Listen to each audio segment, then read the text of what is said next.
welcome to the fifth episode of Gigi Habibi. I just realized said hello almost exactly like Navi does in Ocarina of Time, but I'm not Navi. Oh, I'm Mint, and I am joined once again by Al. I like once again is funny because it sounds like you're not the other 50% of the podcast, and I'm just letting you show up every week. That's not the case. It once does. again, who knows? Who knows? You might have to sub in. You gotta start talking to Yeah, yourself yeah. one week. Completing the Yeah, two yeah. best friends transformation. Gotcha. Of course, of course, of course. Shout outs, shout outs.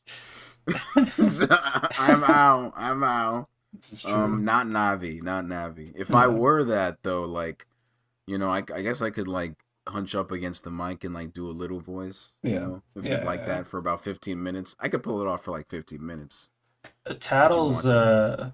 that ding ding ding sound was my it was my text alert, but only for my mom specifically because I needed to know. Uh-huh. You know what I mean? Because you never want to miss like six texts from your mom back to back. So that was a long time ago. That was in high school. Those I feel like I never said it as anything too ubiquitous. Like if any, this is gonna hit certain people. I don't know who, but back then I would get on Zedge, the Oh Zedge app. yeah. Oh yeah. Yeah. Yeah. If anybody knows that, their and back is hurting right now. the, Yeah. Make sure and to then I would stretch, old look timer. for. Yeah, man. Make sure. Hey, I know. You put your hand on the phone. Your hand on the phone right now. Put that down. Just do a little bit of these. A little bit of stretch both your arms out and just clasp them together with your fingers there. Cause the Zedge app. When I was on it there, like I would try and find like I'd sort by popularity. Cause I'm trying to find like sometimes they don't label them correctly in that app, and I was like, shit. Well, I mean, I might have to just scroll like alphabetically or whatever, because sometimes like I remember I tried to find a Metal Gear Solid tone, and they didn't like actually call it what it was, like it like Alert. the alert sound, right? They didn't Yeah. call it what it was. They went danger. It said danger. Oh yeah. That makes sense to Instead. to keep the copyright lawyers off their trail, maybe. Maybe, but like a lot of times, some stuff would be like that, and like I was like, I hear a lot of Zelda ones out in the wild. I don't want to. I'm a hipster. I don't Boring. want to. I don't want It's to have true. that It's one true. actually. So instead, like it would be, I would try to find like, I found the Mega Man Battle Network, like sound for, when like it opens up the you know how on the DS of Battle Network 5, like it would close the shutter Yeah. on the bottom right and Yeah. then open the shutter. I had that, right? Someone actually went, I have the same idea, and then put it out there, Yeah, that's really uploaded it there. specific, but we take those for sure. We take those, but like I usually try and stick to like I don't think I ever customized them to each person because I was like, I don't know, Yeah, a lot it's of effort. fine. Yeah, no, no, I don't that's know. fair. Yeah. Okay. Let's talk about video games. Otherwise, I'm gonna go on a 10-minute diatribe on missing the Motorola Razr. And before any pedants go, oh, it's still here. You know what I mean. Okay, shut up. You know what I mean. I'm You talking want about you the. want everyone else to have the Motorola Razor? You Well, want it's just everyone like else to have it with you? the Motorola Razr that I'm talking about is the one that you could throw at somebody like a brick and it would still work perfectly. That's what I'm talking about, not the current one that's running Android. Don't pedant at me. Anyways, video games. Let's talk about video games. Video games. What'd you play? What'd you play? What's happening? Um, so there's two things I would say are like primarily at the top of the docket. One is, in my opinion, I mean, I have more to say about one than the other. The one that I don't have much to say about is called Far Far West. It is an early access Mm-hmm. game where you are a bunch of robot cowboys. It could be described as a friend slop, but it's like kind of a mix of Helldivers and Deep Rock Galactic. You run teams of four, you do missions, you get progression, uh, rinse and repeat on.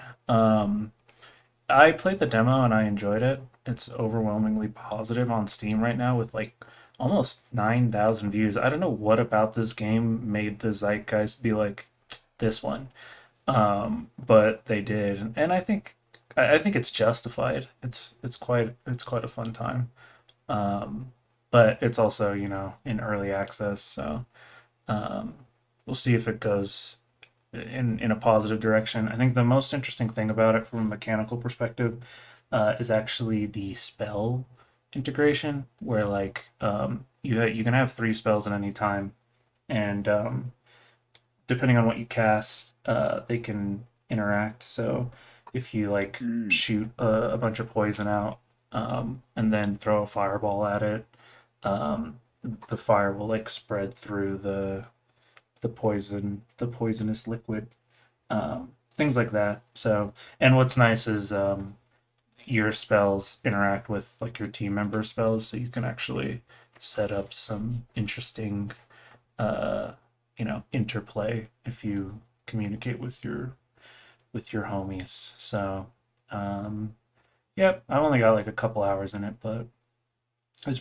it's pretty good. That's Um, neat. These are the guys who made Pumpkin Jack, which is funny to me. Yeah, which is it's funny to me because I also played that game, and I thought it was pretty good as well. You can kind of tell it has that same like almost PS2 uh, They 3D definitely, yeah, energy. like very similar, like honestly, like honed kind of like 3D render like Yeah, a style, honestly, like very similar, honestly. So yeah, I do see it. yeah. And this is a team of only 8 people, which is extremely impressive to me. In general, it's impressive to me what indie devs are able to put out now with such small numbers. Like the if you told me that a whole you know team of at least 20 or 30 people worked on this, I would believe it. So Believe you. yeah, Yeah, 8 people believe you. is very Especially the impressive. horse stuff. The horse stuff like is like more. It looks more. I gotta mention it because we will mention something in a bit that also is a High Guard's path, but like High Guard's horseplay, as it were, like was not very engaging, unfortunately, and Yeah. like the horse goes fucking fast in this thing. Yes. Yeah. Um, Yeah. Yeah, it does. It goes very fast. It jumps. I will say actually the movement in general is probably I care I found that more engaging than the gunplay. I'll say the gunplay is serviceable. It feels mm, like it's like Destiny, but without like if they didn't spend another, you know, 20 years perfecting, you know, the feel. So it's like it's almost there, but um like Witchfire is what would happen. Witchfire has been in early access for like 1,000 years, and it's because they've been yeah. making the gunplay feel as good as Destiny. I think some of the devs are from like former Destiny developers. This game does not have like that time put into it or that many people working on it. But the movement is fun. You can like, and they know too, because you can level up your speed, and there are modifiers that you can get during a mission, and many of them are also speed related. So they know that the movement is a big part of the most entertaining aspect of the game. So Mm. yeah, A lot of spell stuff happening in games. Honestly, I, a lot of yeah, combining elements. yeah. Things. Eternal Strands is another one that came out recently that does the same thing. Yes. It makes sense to me. It's like one of the last few. It's or I shouldn't say last few, but it is a place where that has not been fully explored. I would say from like a mechanical perspective, and I think the technology is there for indie devs to do interesting things. Eternal Strand says things like, you know, slowing down monsters by like hitting them with ice or creating a wall of ice and then using your telekinesis to chuck it at an enemy. I would assume, like all things, this is a lot of this is inspired by Breath of the Wild because it has a very Mm. similar like sandboxy Combining. approach. Yeah. Yeah. Tears of the Kingdom in particular, doubling down on that. So, um, Yeah, pretty good. And then the other game that I've been, I would say, returning to, in a way, is Yokai Watch 3.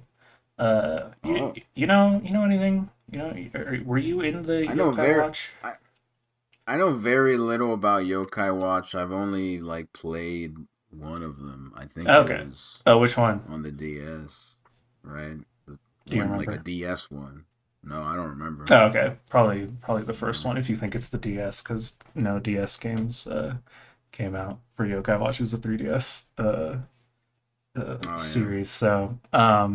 But yeah, so Yokai Watch is very interesting to me because it was everywhere for a few years, and then Level Five decided to just uh, They just pour. stopped, right? Well, Like they poured a full clip into their own feed as far as how they handled that IP. Just, I will say, Akihiro Hino, who's Level 5 CEO, described it as he wanted it to be, and this is a direct quote, Doraemon level IP, end quote. oh. He wanted it to be Oh. like a multimedia, like eternity entity. He thought of it as a franchise first. And it was successful. I think like 18 games, a bunch of manga adaptations, like 10 movies, at least half a dozen TV shows, and it made like 55 billion yen when I was like doing some research last year. And then it died a sudden abrupt death because they poured like people just got overexposed, even in Japan, I would say. Um, Mm. and so it's pretty disappointing because I think it's a interesting series. I agree with the Doraemon comparisons because it doesn't really. I know everybody thinks Pokemon, but it's really not like Pokemon at all. To the extent that like you're not even catching the yokai, you like become friends with No. them, and then they'll like show up from like a mechanical perspective. Obviously, they show up when you need them in battle, but in the game's universe, they basically like they're entities that have their own lives and like are doing their own thing. You can sometimes like see them elsewhere on the map, and then they will just like show up when you need them. And then obviously like combat and stuff is different. The reason why I'm Yeah. playing Yokai Watch 3 right now is because I've come to play it pretty much every summer. It's like my personal version of what is it, Boku no Natsuyasumi? Does that have an Yeah, English? Boku no Natsuyasumi, yeah. Okay, I don't think it has an English, like an official English translation, because I'm not trying to Boku no Hero No, I Academia don't this think so. shit. Uh, I'm not that embarrassing. Um, but it's very much it's that game for me, and the reason why is because this game is extremely good at making me nostalgic for uh, like a youthful childhood in the summer in Japan that I never even had because it's so like meticulously detailed in its environmental design and movement and things like that. When you walk into a building or like your own house, you'll automatically take your shoes off and Oh it'll yeah. switch to like those slippers. And when you travel to another town, it's not like a cutscene. You have to buy a train ticket, figure out which railway line you need to get on, remember which stop you need to get off at. There's no reason to do any of these things. It's just perfectly replicating the experience of like traveling through the Japanese countryside. Um, and also, it exists to make me depressed about the lack of public transport infrastructure in the states.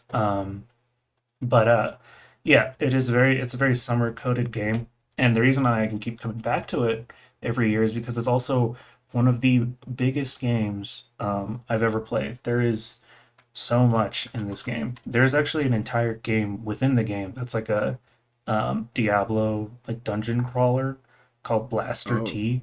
You could just play that and have gotten your money's worth. So like I just plug away at it every summer. I believe the how long to beat like completionist thing for it is like somewhere around 300 hours, and that feels appropriate, give or take like some RNG elements. Mm. But yeah, it's pretty fun. It's just catching little guys. I'm a big monster tamer guy. I've expanded far from Pokemon at this point, between Yokai Watch and Dragon Quest Monsters and World of Final Fantasy and stuff. So um, pretty good for what is currently a hot summer evening as we speak. Like honestly, Yokai Watch, like the last thing I remember about it is like the one that had that bullshot render of like, look, it's the most prettiest it's ever looked. I Uh, don't know how many years ago that the was at fourth this one, point.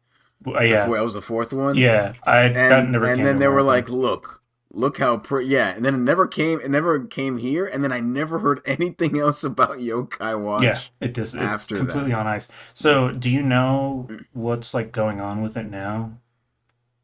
No. Okay, so they're basically doing it again, but this time it's called Holy Horror Mansion. But Oh, if you look at it, it's just like, oh, this is just the new Yokai Watch. Same like aesthetic, same creature catching from what we've seen. The only problem is that now level 5 is like whoring itself out to AI, so it's hard to yes, get excited. the Yeah. second result when I typed in Holy Horror Mansion Hmm. was Holy Horror Mansion AI. Yeah. Yeah. Yeah. I okay, Yeah. Yeah. Yeah. okay. Yeah. So it's hard to care about anything in that regard. I know they said they denied that that any AI will like be in the final game, but it doesn't matter. I'm pretty sure it showed up in Oh the man, trailers. it's not even it's yeah, I Yeah. see what you mean. So to describe to listeners like the character design and like it's slightly different. Yeah. It's slightly different. But the cat is like, is not it's not the same cat. It's Yeah. not the same cat. Yeah. But it might as well be the cat's brother or sister or something. Yeah. Literally, um may as well be its like long lost cousin. it's very much like that. Like I mean, I I got to be honest, it's also kind of cribbing Luigi's Mansion, Oh even yeah. down to the green. Yeah.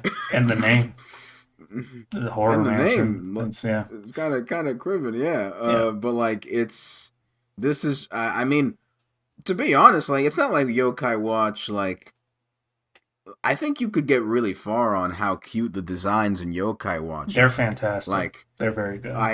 I don't think that the problem was necessarily to just go to another series, like to like make a new IP, really. Yeah, it's also been But long enough that because the last game came out in like 2019, I feel like if you came back and did like a Yokai Watch 5, people wouldn't be as burned out. What I will exasperated, say yeah. though, I think one reason they probably switched away from it is because they're kind of maxed out because pretty much every single yokai in Yokai Watch is based on an actual yokai.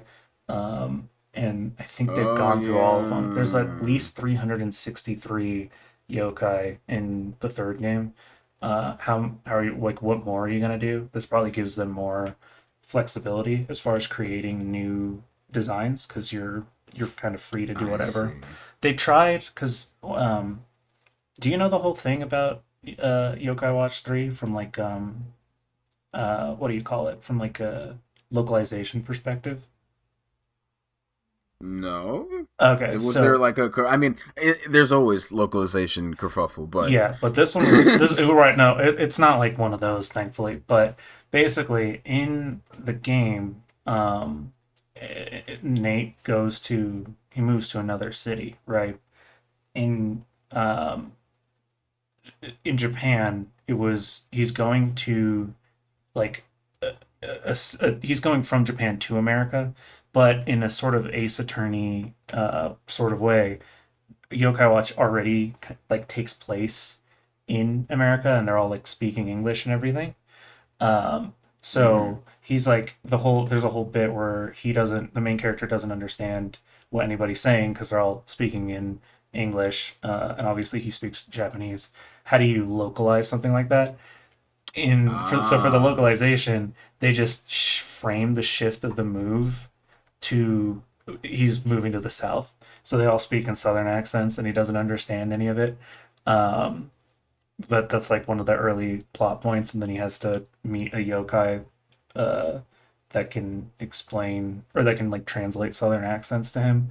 Um, and there was a ton of work that had to get put into localizing all of the like American yokai they made and everything. It mm, seemed like it seemed like quite the endeavor, and they might not want to do that as well. Like have to, again. yeah, that seems exhausting.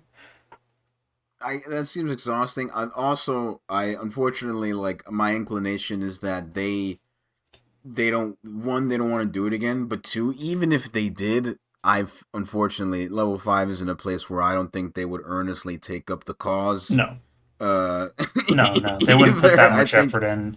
No, because they're being lazy as hell, and it's annoying because Fantasy Life, the girl who steals time, and in particular the new Inazuma 11 Victory Road, they went hard as hell. I was like, oh my god, are they back?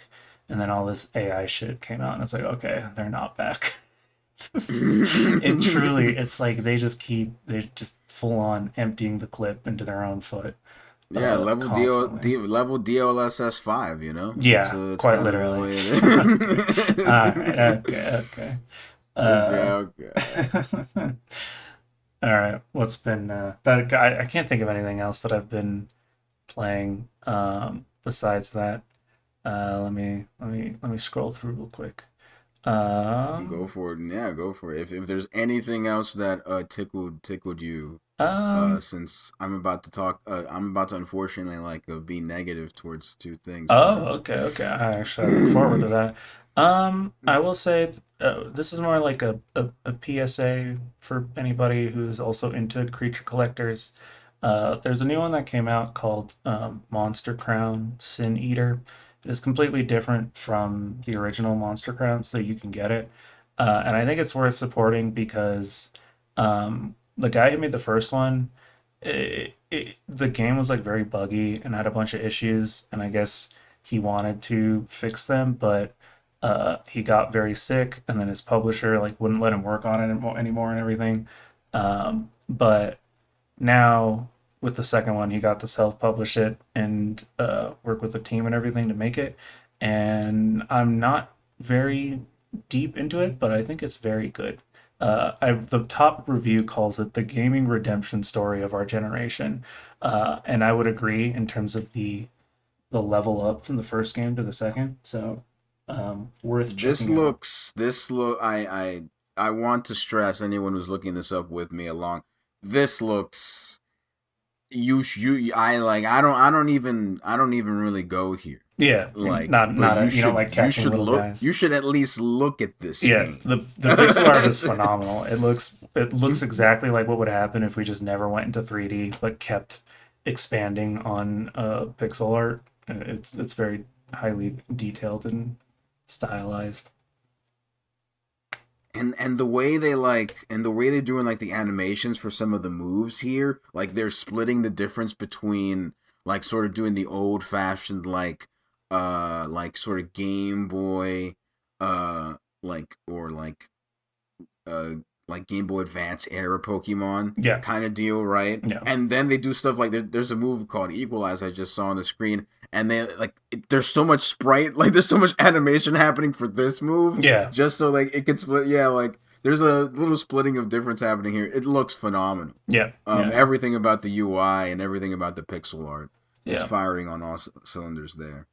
Yeah, and it's interesting. It's clear that the person who made it, he was definitely watching some Tatsunoko anime before he started working on it because the plot is almost identical to one of them. I'm not going to say which one it is because it'll spoil the game's plot, but You'll That's know. it's that deep. It's It's straight up. It that. feels almost 1-1. It's very funny. But I can appreciate it. I'm mostly here for the catching of silly little guys. So I don't really care if it's just copying the plot beats of I mean, you could copy from worse. It could have been like they had just watched Twilight and now that's the Yeah, plot they're yeah, yeah. stealing from or whatever. So Wait. Pokemon Twilight sounds kind of funny though. that's gotta be that has to be a ROM hack that already exists, It right? has to be. It has to. Pokemon. No, Pokemon Twilight already exists. Already exists. Yeah, I'm for pretty sure, for sure. sure. But yep, that's it for me. What have you been? I was gonna say what have you been into, but it sounds like you weren't really into the things that you you played. Yeah. Well, so I've been playing. I'll get this one out of the way. It's quicker. Okay. I played Last Flag. Hmm. The demo because the demo like I basically don't need to buy the game. Quite honestly, they're just kind of letting me play the game. Oh wow. Honestly, it's kind of strange, but whatever. Well, I know why. So if you don't know anything about Last Flag, um, I didn't know this when I looked at it. This is the thing made by Dan Reynolds. I didn't know his name was Dan Reynolds. This is the lead singer of Imagine Dragons. What? Yeah, I didn't Oh, know okay. that. He's like a developer, or did he just slap his name on it? No, he's like also a developer. He has a game on I think iOS called Pippin. Oh, Uh, I didn't know he also liked games this much huh. at all. I now it kind of makes sense why those partnerships happen. Remember, like Yeah, Arcane and earlier everything. years. Yeah. Yeah. Now that kind of makes sense. But like, this is like his game with his brother. Um. And the reason I gravitated towards it because I like the aesthetic. It's got this like it's going for like a 70s like style sort of like it's got even music playing like kind of like 70s R&B honestly kind of playing in there too. The game looks nice at least and also like it very clearly likes TF2. Yeah. Like really clearly it likes TF2 honestly is on and to the point where to a fault where like if you look at the character designs proportions like TF2 like I had to go back and see I was like did TF2 have like these purport like the characters between them were they this like samey it's like no they each had their own like silhouette Hmm. right but like everyone in Last Flag looks like Scout Yeah. from TF2. Yeah. I'm looking at it. Yeah, everyone in Last Flag looks like Scout, and not like a bevy of them like looking having different silhouettes like the heavy or the flamethrower. For some reason they just mostly have the same proportions. I don't. I apparently the reason might be in the article I saw it was like something like Dan Reynolds himself sketched out like the character designs Hmm. that might he's probably not a seasoned concept designer. That is pretty So wild that you would. I mean, I appreciate the hustle, but you probably want to hire somebody. You have Imagine Dragons money. I feel like you could afford it. That's very interesting. well, we'll get to the Imagine Dragons money. Oh, okay. So but yeah, like before I say what happened there, like I tried the game for a decent amount of rounds. Like I played a ton of bot matches to like learn what I'm doing and then went into I'm not really sure how many humans I played with to be honest with you. Yeah. It's that kind of deal. Yeah. Um but I won most of them. But it's probably like a 60-40 split between me winning and me losing. Mhm. Um this is I it's so the it is what you expect. You have two abilities. You have an ult. Yeah. I would say like gets tied to your triangle if I were to use PlayStation buttons, Hmm. and you have an R1 and an R2, which are your respective abilities you use. This is a hero shooter, and that's and you get the picture, right? Yeah. This is a hero shooter, just third person. The main gimmick that makes this different is that reportedly they wanted to capture Dan Reynolds and his brother wanted to capture what it was like playing capture the flag for them when they were in camp. Sure. And so the thing about this, the structure of the game here is that the round will start, and the first thing your team does is decide where to put your flag to hide it on the map. Mm. And that it could be anywhere. Usually, though, at least for now, what I see is that people usually put it on the back, in the back somewhere, Yeah. because it's the farthest sort of place to travel from and gives you more opportunities to shoot whoever has it, right? Mm. Um, and then the way to combat hiding your map anywhere on the field is that the map on the upper right is sort of made up of grid squares, and there are three radar towers on in the middle of the as you would have it map, and you can capture each of these. And if your team captures all three at the same time, kind of like a King of the Hill situation, that means that the radar will sort of scribble through more of the enemy team's like squares to pinpoint in what square the flag is, Okay. right? So instead of like someone going, I'm gonna search throughout the entire map to look where the flag is, the radar will do it for you while you're fending off the enemy team. Mm-hmm. The trouble I find is that I like two or three times I went, I think I know where it is, and went there, and it was there. And it was in fact there, and I would take it to the map. The hard part is more like so if you when you take your map to your flag to the other pyramid, as it were, and you plant it, you have about 70 seconds. You have to defend it Yeah. during the normal time in the game. That's the actual hard part, seemingly. Okay. And it kind of just ping pongs a lot. Like once you know where they're flat, like uh, if people started playing this for real, I feel like this would get solved pretty quick, because the thing I'm sensing from what I was playing was, okay, you know where the flag is, you bring it back, the other team doesn't know where your flag is, but they wipe you when you go to defend, when you all go to defend. So that means they have a bunch of time to look around your area to where the flag is. Yeah. Once they find that, they've evened the playing field, and now like they have an up and up on getting back. And I don't know. I feel like it would get solved. And they did say it was fun first, competitive second, right? Okay. Which, yeah, sure. Uh-huh. Like I respect that sort of thing. Yeah. But So does I Smash I Bros, but it's not solved. Oh, Melee kind of yeah. is, but besides that. Melee, but there's a lot of high skill Yeah, ceiling, yeah, yeah, even if yeah. it's solved, Yeah. right? Yeah. But like, yeah, I feel that was my feeling. Like, and I'm by no means, I don't think I'm like quote unquote good at video games, really, in that sort of sense. But like, if I could see where the end might be there, then I feel like many others did too, who Yeah. were better than me. Gotcha. Um, I think the game. So the game. I should say the game is being kind of the support is being discontinued for Yeah. the game. Yeah. It's not like shutting down. But they are like they were gonna do more. Obviously, the implication was more characters and more maps, right? But the game did not do well enough in the first 2 weeks to justify it. They're gonna try and add like custom like lobbies and servers, stuff like that.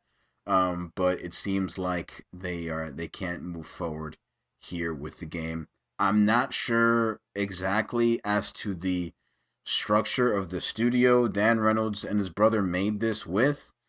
You don't got the Imagine Dragons money to put in for like one more character, two more characters, no? It's yeah, that is weird to me that they're not they don't they can't seem to like maintain it themselves. But I guess you're not just paying for like server space, right? You're paying for all of these employees salaries and stuff like that. And depending on where they Yeah. are, it's probably pretty expensive. But It is wild. 2 weeks is wild to just immediately make that call, but also 5v5 is like crazy. That's a huge like amount of people to have in one Yeah, game well, spread across. Because what they peaked at like 500 players, something so like that. Yeah. that's 50 games being run. That's it. That's pretty wild. If it was like a solo fighting game, it wouldn't be as much of a problem. But these team-based games just require so much buy-in from a player Yeah, base, from every other and one there's just else. so Yeah. many of these games coming out of varying quality. I mean, like Far West, I was surprised that it blew up the way it did, and that's three player or 4 player PVE. So if that to me is like wild that it was able to be successful, this I don't know, man. Reach for the stars and everything, but yikes. I think the it's the right decision to go. Okay, like we should, like you shouldn't go into a. So we have to talk about it. High guard. Like high guard did the three, and there was like, there's too little people playing here for Yeah, how big this thing is. yeah, They found out, and then they put it in like the higher player count mode as haphazardly. It boosted it as a spike, but it didn't save it, yeah. and then it subsequently shut down. But like, they should just stick with the 5v5. But like, you have to reach. You have to reach. You have to make the. If you're gonna make the reach, you have to make the reach. Unfortunately. I Um. am a freak. I mean, we're here doing a podcast about video games that puts us in like, the point tenth percentile of people who care about this sort of thing, right? I have not heard of this game at all until you brought it up. I don't think I've ever even seen it. That's not good. It Yeah. should have been probably should have been Yeah. more visible. If you're not going to use the Imagine Dragon money to keep it running, you probably should have used it to get people to see it. Did this show up in a like Game Awards? It feels like a thing that show up in the Game Awards. Yes. Oh, okay, That yes, it of was at course. the Game Awards. It Yeah, was at the Game Awards. I'm pretty sure. sure. But like the reason I saw, I was like, oh, I think it was in a last Steam Next Fest. I remember the demo Mhm, was there. mhm. It didn't really make a splash, I don't think. But yeah, the game is like fine. It's like fine. Yeah, It doesn't really, like, I like the thought, certainly, like it's earnest. It's a very earnest thought they yeah, had, yeah, but I don't think it was executed very well. Like, I like it, it looks very nice and the movement feels okay. yeah. But like, I suppose mechanically it might be too simple for like, I certainly don't want like a deadlock level of complexity, but it might be too simple, possibly. But I Fine I just felt bad. doesn't I cut feel it. bad for it. Sorry. Go Yeah, ahead. it doesn't cut it. No, yeah, it doesn't cut it. It Yeah, doesn't cut it, and also High Guard is proving, and this also, the hero shooter fatigue is here. yeah, absolutely.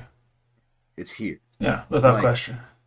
you are making a very rare, like more than you were before, on even it being the nature of a live service game. If you are making a hero shooter, you are taking a risk. Yeah. You are not Overwatch. No, you're not Overwatch. You're You not are not Marvel Marvel Rivals. Yeah, you're Rivals. not Apex. Not And Apex. if Like you you, notice, all of those things have like a hook that has caused them to be as popular as they are. Overwatch, obviously, first, but also has, some of the highest polish, some of the best feedback, that MOBA esque role system to it. Marvel Rivals has Marvel characters, not much to say there.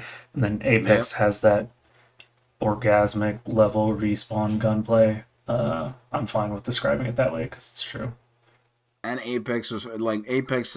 Not only the gunplay, but Apex was first past the post on many conventions. Yeah, yeah, There as well. yep. You just can't. Do you like see, like, is there? There's no fourth one. Like, there, you're not the, like. No, Unfortunately, we have to bring up the Cliff Blazinski quote of, "If you're not the big three, like you can't, you can't, you No, can't do no, it. I don't foresee that.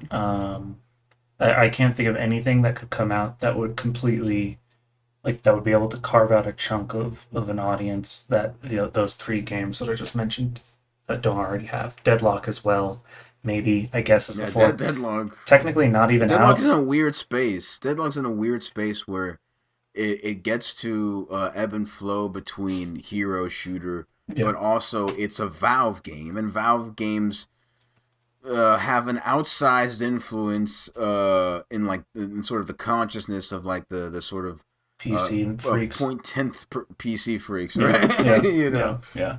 so people tend to gravitate in and we just to see what's going on there, Yeah, and I right? honestly don't even think I think Deadlock's peak will be what it is right now because, like you kind of alluded to, um, uh, it's like extremely difficult, and I don't see it getting any easier. It's not going to break until like it's like marathon. I don't think it'll hit that level of casual type of person.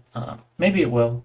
There Mm, are tons of people who play Dota or whatever who are like dog shit at it, but yeah, yeah, Dota doesn't people have people. movement tech. Like Dota doesn't play like you know what? I was watching Morgan play it. You know what that game reminds me of? Deadlock. Deadlock reminds me of Guns. You remember Guns? Guns the Duel? Guns the Duel. Oh my God, you're doing a Guns the Duel. You found a way to mention Guns the Duel here. At least every Jesus episode. Christ. At least every episode, baby. Yeah, it At kind of least every yeah, episode yeah, I'll at least find one. a Yeah, yeah, way. I'll find one. It's what I mean like Jesus it Christ. it I moves mean, like that. yes, Yeah. You yes, see it, I right? see what you mean. I Yeah. see what you mean. Yeah, yeah, yeah. It's very because like Morgan was doing like wall bounces and stuff, like you know Yeah, like yeah. the ones That's you the would do. movement tech is crazy in Yeah, there. yeah, yeah.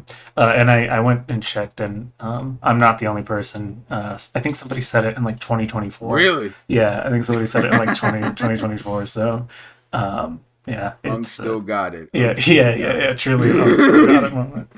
Yeah, Guns was fucking crazy. I played that game. I was as most you're gonna hear me say this a lot. I was at a cousin's house sure. because I was not having the money to like buy the consoles and or the games. So usually you're gonna hear me say, yeah, I mooched off a family member in order to play X game back then. But I was at a cousin's house for that one. Even he was confused by what he was doing. He was like, I'm like, how do I like, what do I do? He's like, yeah, you just shoot me, I guess. I'm not sure how to do all that other stuff. Yeah, pretty much. Which is very funny. So I am by no I was by no means good at Guns the Duel at all when I played No, it with him. no, no, But no. Very few people were. I watched a very long, almost like documentary of that game's tech, and yeah, I was not playing that game. I was like I don't throw tourist around very much, but that was definitely me playing Guns the Duel when I was like 12 years old. I don't know. It was a long time ago. So I'm yeah, LARPing, I'm I was LARPing. LARPing. Meet 2006. me So outside and fucking in I was 12. Deception. I was 12 exactly. I'll meet you motherfuckers in Deception. See me outside. Yeah, yeah, PvP Deception. yeah. But yeah, Last Flag, unfortunately, like very uh disappointing. Um, a great thought, a very an admirable one, but like I like the designs, but like somewhat like they have they're not bangers, but they're okay. Mhm. Like it's just okay. Unfortunately, it's okay, and that's fine. But not when like I see, oh, I'll like because it's like only a few gigs or whatever, right? So it's Mhm. like the unfortunately nowadays I see something that's like a few gigs and I go, oh, I'll keep it in my PC. That means I'll play it again, Yeah. you know. No, not quite. Not quite. But then you see, oh, it's yeah, we're not supporting it, and then you go, well, Guess I'll take the those gigs buy-in is back. even less Yeah, now. yeah, yeah, Yeah. yeah, yeah. uh, but besides that, the next thing, so it was a multiplayer week because you gotta see what's out there. I Sure. played Kyun. So Oh no, is this the Kyun, other game that you were not happy with? yes. Because it can't be the third one. I'm looking at your list because that game's heat. It's not that game's neat. Okay, But it's Kyun. Kyun is by Double Fine, my of goats Broken usually. Age of yeah of Broken Age of Psychonauts fame. Kyun appeared at the one of the Xbox showcase before last, right? Mhm. I believe, and they did a full breakdown there. The game is sort of based around it's a quote unquote prox chat friend slop, what you would like to call it, Sure. type of game, Yeah, yeah. except at a higher production value than usual, Right, right? right, right, right, Uh, right. um, the problem is, so like I want to temper this with the fact that I am not someone who really plays these games very much. Sure. I think you know that by now, Yeah, right? I would say that makes sense. You aren't. You're. Um, We're, yeah. Honestly, me neither. I haven't even gotten to the peak and peak. So. Uh. I only got there once. Yeah. Yeah. Yeah. I only got there I once. just like. I just like to Uh, watch you guys. That's generally how I feel about Friends Law. Could you wait? No, like that. It works, and for peak, it works because if you imagine, it's the fucking The, guy from oh fuck, what's it called? Smiling Friends. It's yeah. the Smiling Friends guy in the peak, right? And he's Exactly. saying, "I like to Exactly. watch you guys." But like, yeah, I don't play these games much, and I want to temper very much with the fact that I did not play this with anyone. That would I certainly hurt. Yeah. I did not play this with anyone, right? Uh. So I want to temper with this because I did ask around. Not only you guys, I asked around. Yeah. No one wanted. No, everyone took a look and went, no, I don't think so. you know. Maybe So eventually, I but went in alone. yeah. I went in alone. And so, Double Fine. So before this, Double Fine made Lightkeeper. Yeah. I only played a little bit of it, so I haven't finished it, but It's pretty cool. very interesting. Yeah. Very interesting Lightkeeper. I was like, oh yeah, okay, this is a weird one for you. Okay, yeah, sure, let's do this. I guess it felt like I was playing like an Xbox Live indie game, but like Yes. way, Yeah, yeah, yeah. That's a way higher. perfect description for sure. And I was like, okay, maybe like Killen's gonna be some weird. I mean, I guess it is weird. Yeah. In a way, but like. So Killed is the conceit is like a sort of, I guess the perfect way to say this is to describe the tutorial. You press play, very simple menu. You boot up, a giant pod explodes, and then there's some sort of god who I think is like the god of the universe. Whoever she is, her VA is great, Uh-huh. and also the design is very great. It's very good. I love her design. I wish she was in a game where the story mattered more, so she Damn. could talk more.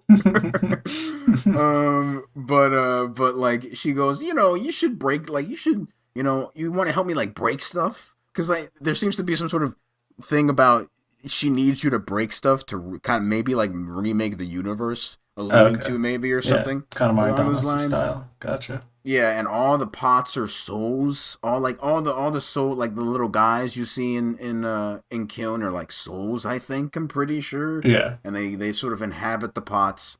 And they teach you how to make your own pot. They go, okay, let's have you make your own pot. So they go pretty like, okay, here's your cutting tool, here's your shape tool, here's this tool, like to sort of make the pot into what you wanted. The thing I will say is that I didn't even like I got to level 8, I think. Okay. 8. I think I got to level 8. I didn't like I don't think I unlocked the last tool. Wow. Or 7, 7, yeah. 7. I don't think so they makes you unlock the tools through levels, and I didn't That seems play it bad. long enough to get the last one, and I was like, "Huh, that's interesting." Yeah, Like, that doesn't seem good. That seems bad. I'm not gonna lie. because like you don't get the full, like a thing I was seeing a lot is people making their pots into funny little things, right? I made Sure. my pot, and I had an hourglass pot, and I had uh a pot that was a hat. It was like a fedora basically. I think. And someone made a pot that was like a vase that was a cigarette, which Sure, was sure. which was funny to see. So there's some funny things you can make when to BM a little bit when they give you when all the tools at your disposal. Mm. And even before that, but it is odd to me that I couldn't unlock like like the last one even by like I must have played like 10 matches, I'm assuming, at Mm. least. Like, I was like, really? Okay, well, I guess. And you can buy like stickers to with currency to like, make your pot cute and whatnot. And that's fine. So what you're doing, I should explain what you're doing here. So it's you're splashing water into it's like honestly, it's like a little like it's like if you pared down like Pokemon Unite even more. You know Sure. how like in Pokemon Unite you put the ball in the basket. Yeah. Well, now you put your water in the fire pit. Right, right. That's kind of what's happening. You collect water in your vase, and then you go over to the enemy team's like fire pit, and you splash water in there and they each have 3 lives, as it were, with bars dedicated to each one. And then the game goes on for however long, and the stages are what make the game interesting at all. Really, they have a bunch of their own gimmicks, whether it be conveyor belts or there's an elevator or something in the middle of the stage that lowers so people get water, and it's the only way to get water, but it's kind of a death pit too, right? Sort of thing. Like there's some interesting stuff there. It's not interesting enough at all, I think. Gotcha. At least playing by myself. I there's nothing else like there's nothing else happening. Yeah. Like there's no it's just this. And to be honest, I don't see the allure of playing this with someone and strategizing with them necessarily like a peak. Yeah. Like in It's peak, you go, too yeah, I'm looking at chaotic. this rock. Yeah, I'm looking at this rock, and oh, we should go up here, or this doesn't work. What about if we do this? Talking like and trying to like sort of encourage talking it out, Yeah. right? But in this, like it's much more fast paced, and there's much less reason I think to talk through a problem. Yeah. Really, Yeah. right? I would say, and that's fine because like a Marvel Rivals or whatever, people play those and it's fine or whatever. But there are more mechanical. There are more mechanical sort of there are more mechanisms there for you to fiddle with and complain about than just okay, I'm gonna roll as this pot, I'm gonna gather this water, and then I'm gonna roll to the other side of the map and or roll on the other side of this one clearing where both our fire pits are kind of together as a gimmick, and then put the water in there. Like I don't think there's much there to talk about, Yeah. quite honestly. Yeah. Yeah. Yeah. Um, Similar to I the last game you talked about. It's just kind of like yeah what it solved in a sense. yeah there's not much there. I can see like they make a so they make a big show of like how you can shape your pot and like look, if you shape it like this you can fit through these holes or whatever, right? Uh, That doesn't really come up that much, honestly. yeah. Like if you have like you make a pot that is a skinny so it can fit through these holes or whatever, and it's on your top shelf. Your top shelf just means that there are 3 pots that you can choose from in any given match, from your collection, and you put them there, Oh, to gotcha. switch between them during the game, right? Yeah. And that doesn't really matter that that much, honestly. Mhm. As far as I could tell, I I I to be honest, like I don't know. Like I know what they said it in the Xbox showcase. It was kind of a skunk works project, right? It's like, oh, it's like on the side thing, and then they Yeah. have some, whatever Double Fine's next big project Second is off on three, right? on the horizon. Second off three, right? Second off three. It doesn't I even mean, have to hey, be I love Psychonauts 3. Psychonauts too. I love Psychonauts too. They did a fantastic job there. But They don't need to make another one. They actually completely like they filled did every solve single plot everything. I hole. Yeah, think. like it Yeah. was a perfect ending. I don't need more. I'm just greedy. But I don't. I kind of don't understand. Like, I mean, I know I do understand. You want to try something.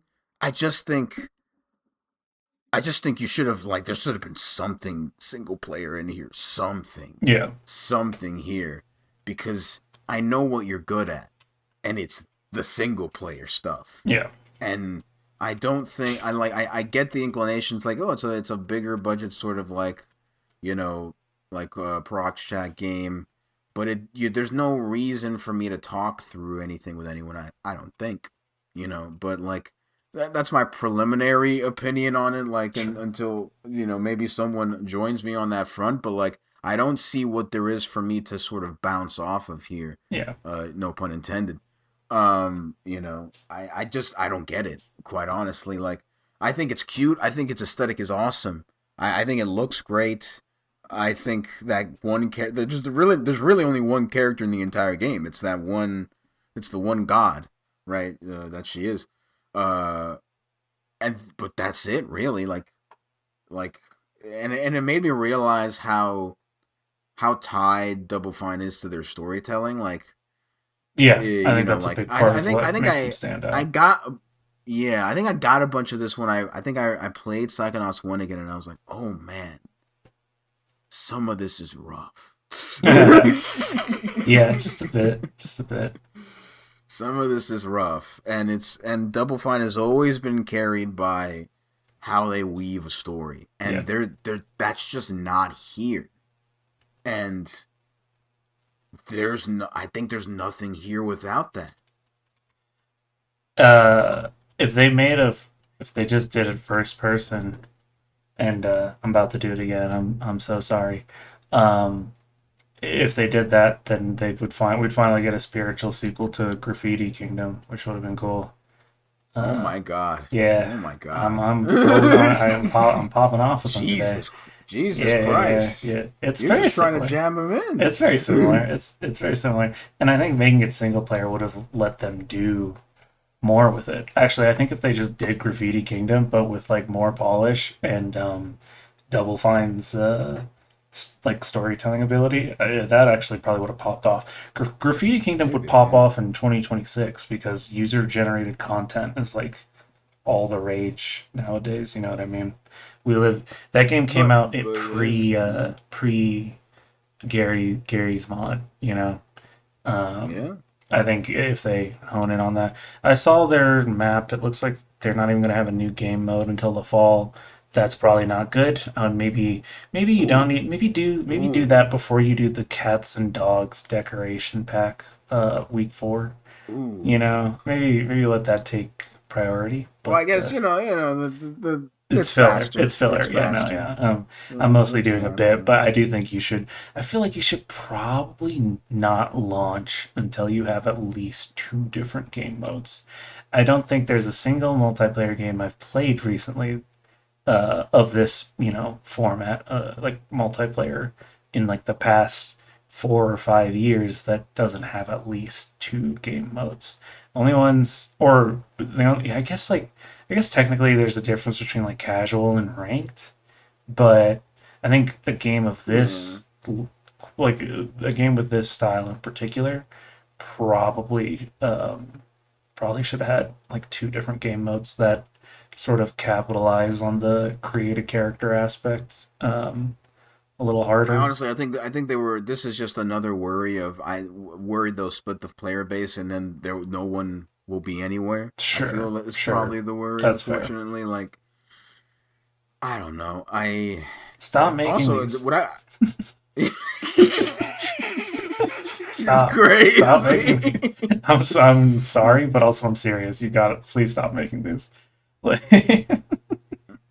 I mean, they're the only they're the only like trip a part of a AAA company, at least a part of a AAA company that deigned to make one of these and at this sort of budget level, as Yeah, it were, right? yeah, But we have an abundance of them in the indie space. yes, yes. Um, and I don't see like it doesn't have the price point. This is my biggest problem with it. You don't have the price point for this to be Just bare to for bones. this to succeed. You don't have it. Like Yeah, we need to go back to the developed like Aggro Crab when they made that rant about I the love that. It's $8 so is five good. dollars. Yeah, They were they were cooking. They're cooking. cooking, It's so. man. I actually use that because I have a friend who was like self-publishing a book, and they were asking me what price they thought it should be, and I basically just sent them that rant, and that helped them like decide. I think that is a perfect explanation of a person's brain when they're about to buy something, and 1999 It is is very not that. steep Yeah, for this genre. yeah.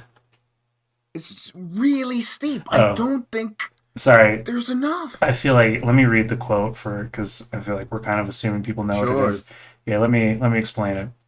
Or let me read it out. So this is Aggro Crab talking about pricing peak at $8 or $7.99. We had this joke of like, how much is a game really? In a player's mind, what does it mean to spend $5? Well, that's $5. But $6? Well, that's still $5. $4 is also kind of $5. $3 is $2, and $2 is basically free. So we've got these tiers, 12 bucks, that's $10. But $13 is $15.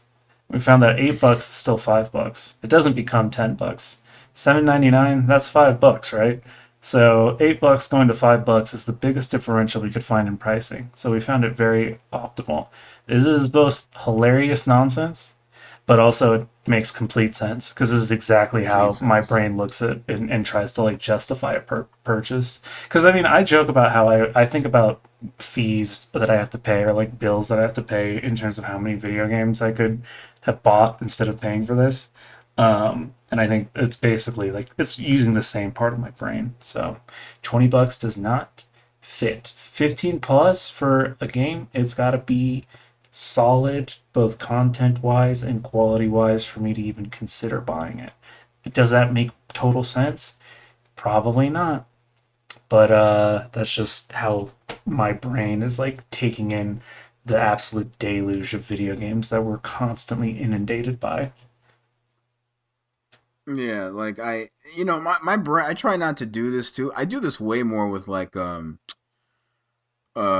food I know or with That's like with fair. places I know. Mm-hmm. I do this with food where I go, how much is the sausage and cheese I get at that place? It's like $6. $6. How much is the Subway sandwich I get over there? Well, how much? Well, what time of the day is it? Well, if it's like 2 p.m., then yeah, we can go get a Subway sandwich. Is it like 12 p.m.? Well, we can get the sausage and cheese. It's still breakfast. It's still breakfast. Yeah, how hungry am I? Heuristics, How hungry am heuristics. I? Yeah. But like, yeah, this for what is here, $20 is.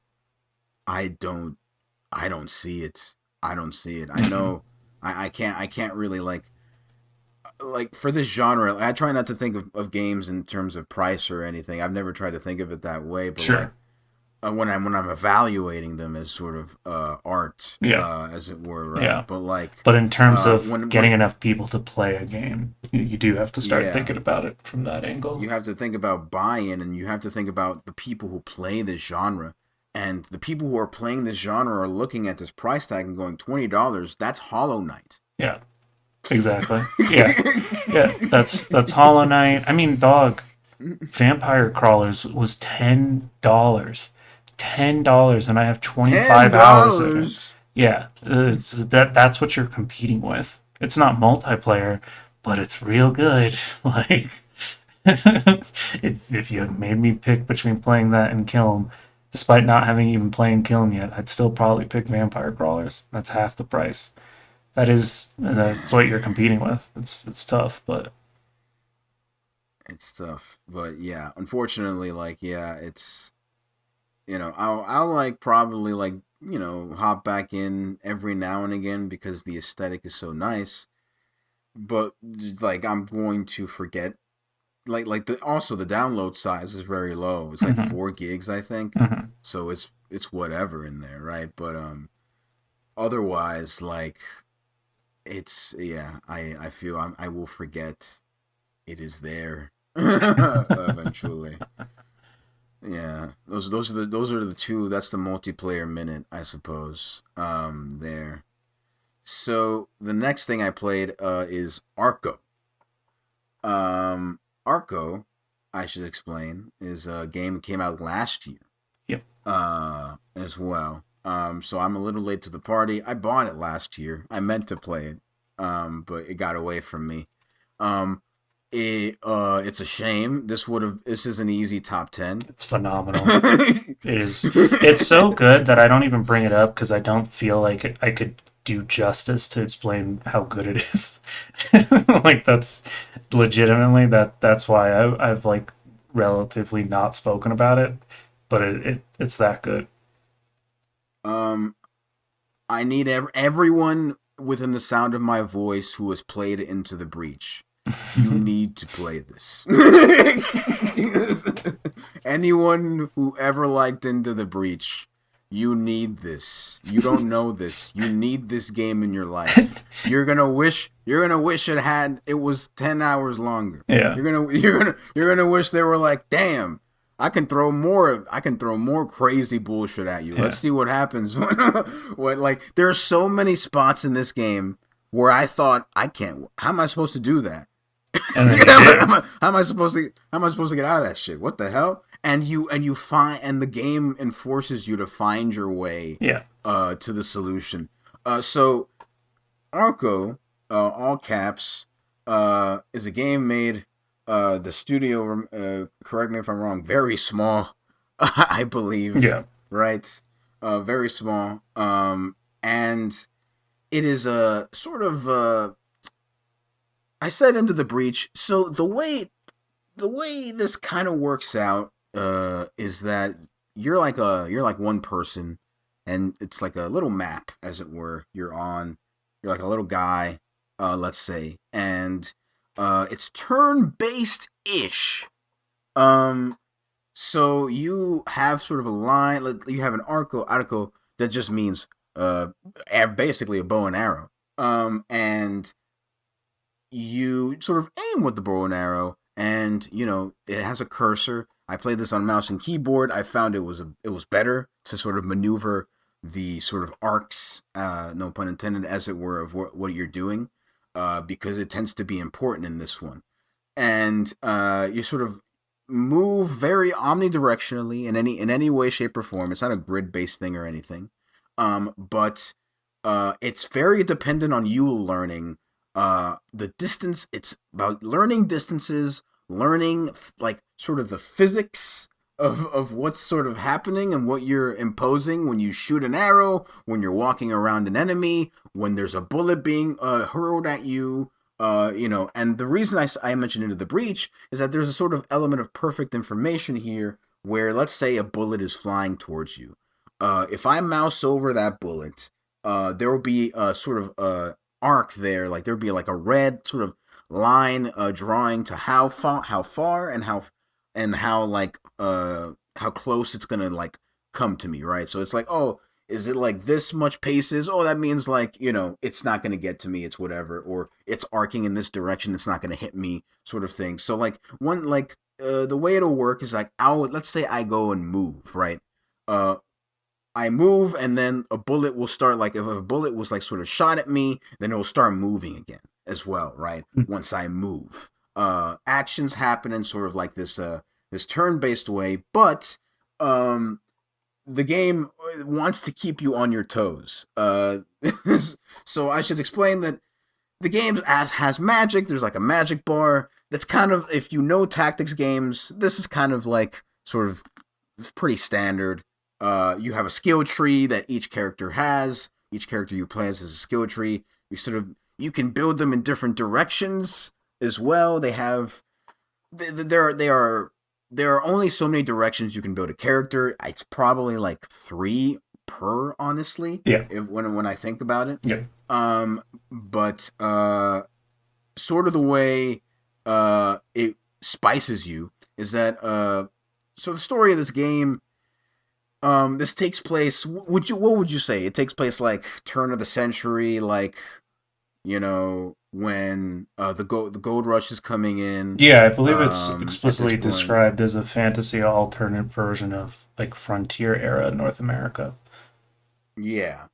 And the you play well at first you play as a sort of a boy named Teko, for short, and you have a family. You're on your own land, and like you uh sort of just living life honestly as peaceful as can Oh, be. They sort of allude. Yes, sorry. brother. I just realized specifically also it just came to mind because I remembered the prologue when you brought that up. It takes place Yeah, specifically during the Spanish colonization of the Americas. So, the Spanish. Oh, the yeah. Spanish one. Yeah, yeah, Okay, yeah. It's gotcha, very gotcha, gotcha. specifically in that time period.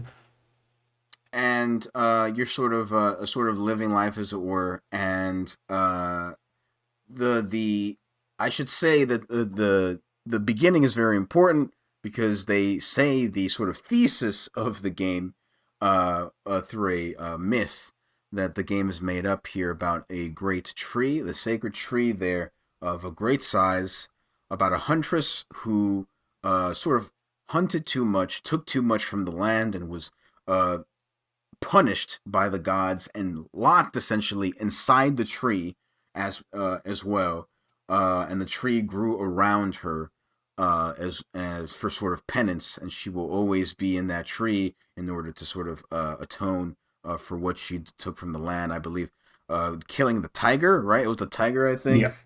I believe that she killed in vain.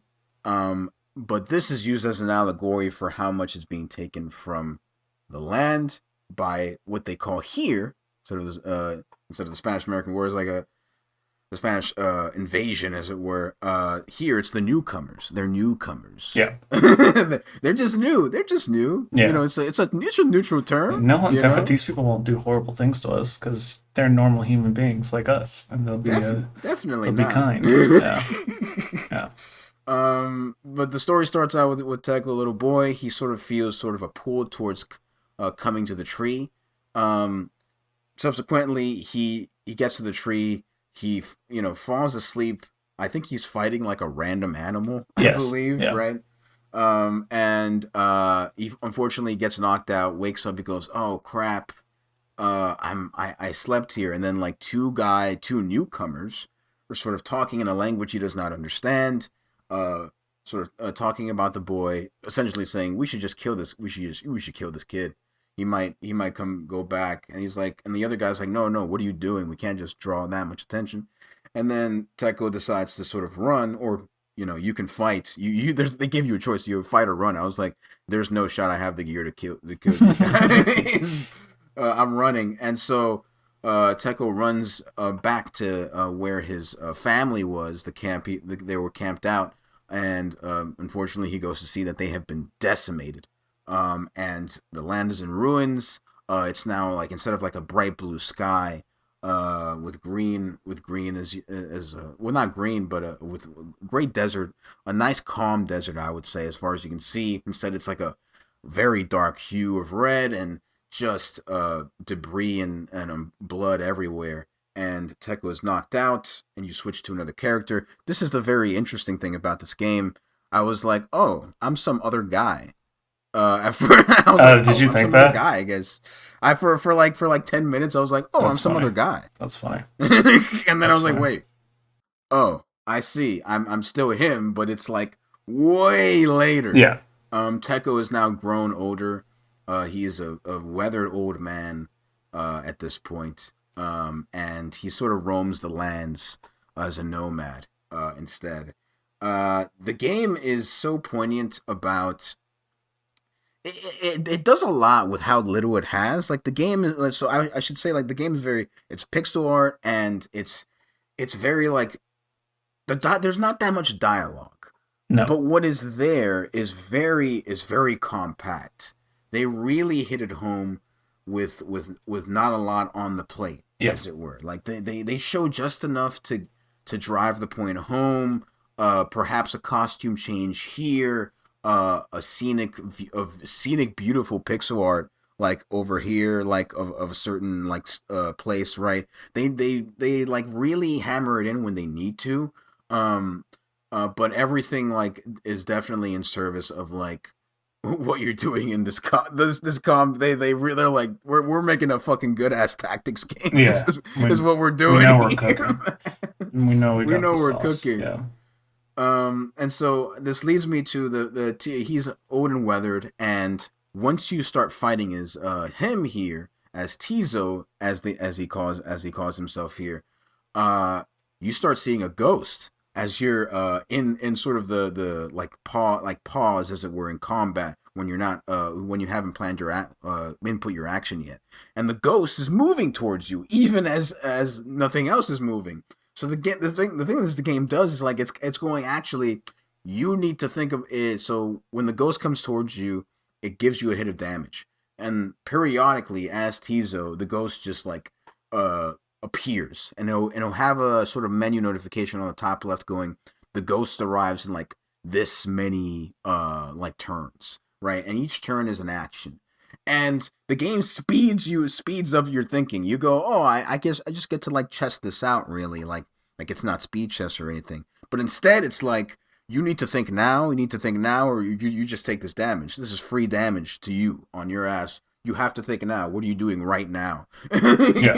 You know, it adds a very interesting element. Like it's not, and it adds another thing of like you also thinking on top of that, can I take this damage? Is it okay if I take this damage? I have to think about what the hell I'm doing here, because the thing about this game is that eventually it introduces you controlling more than one character in the fights.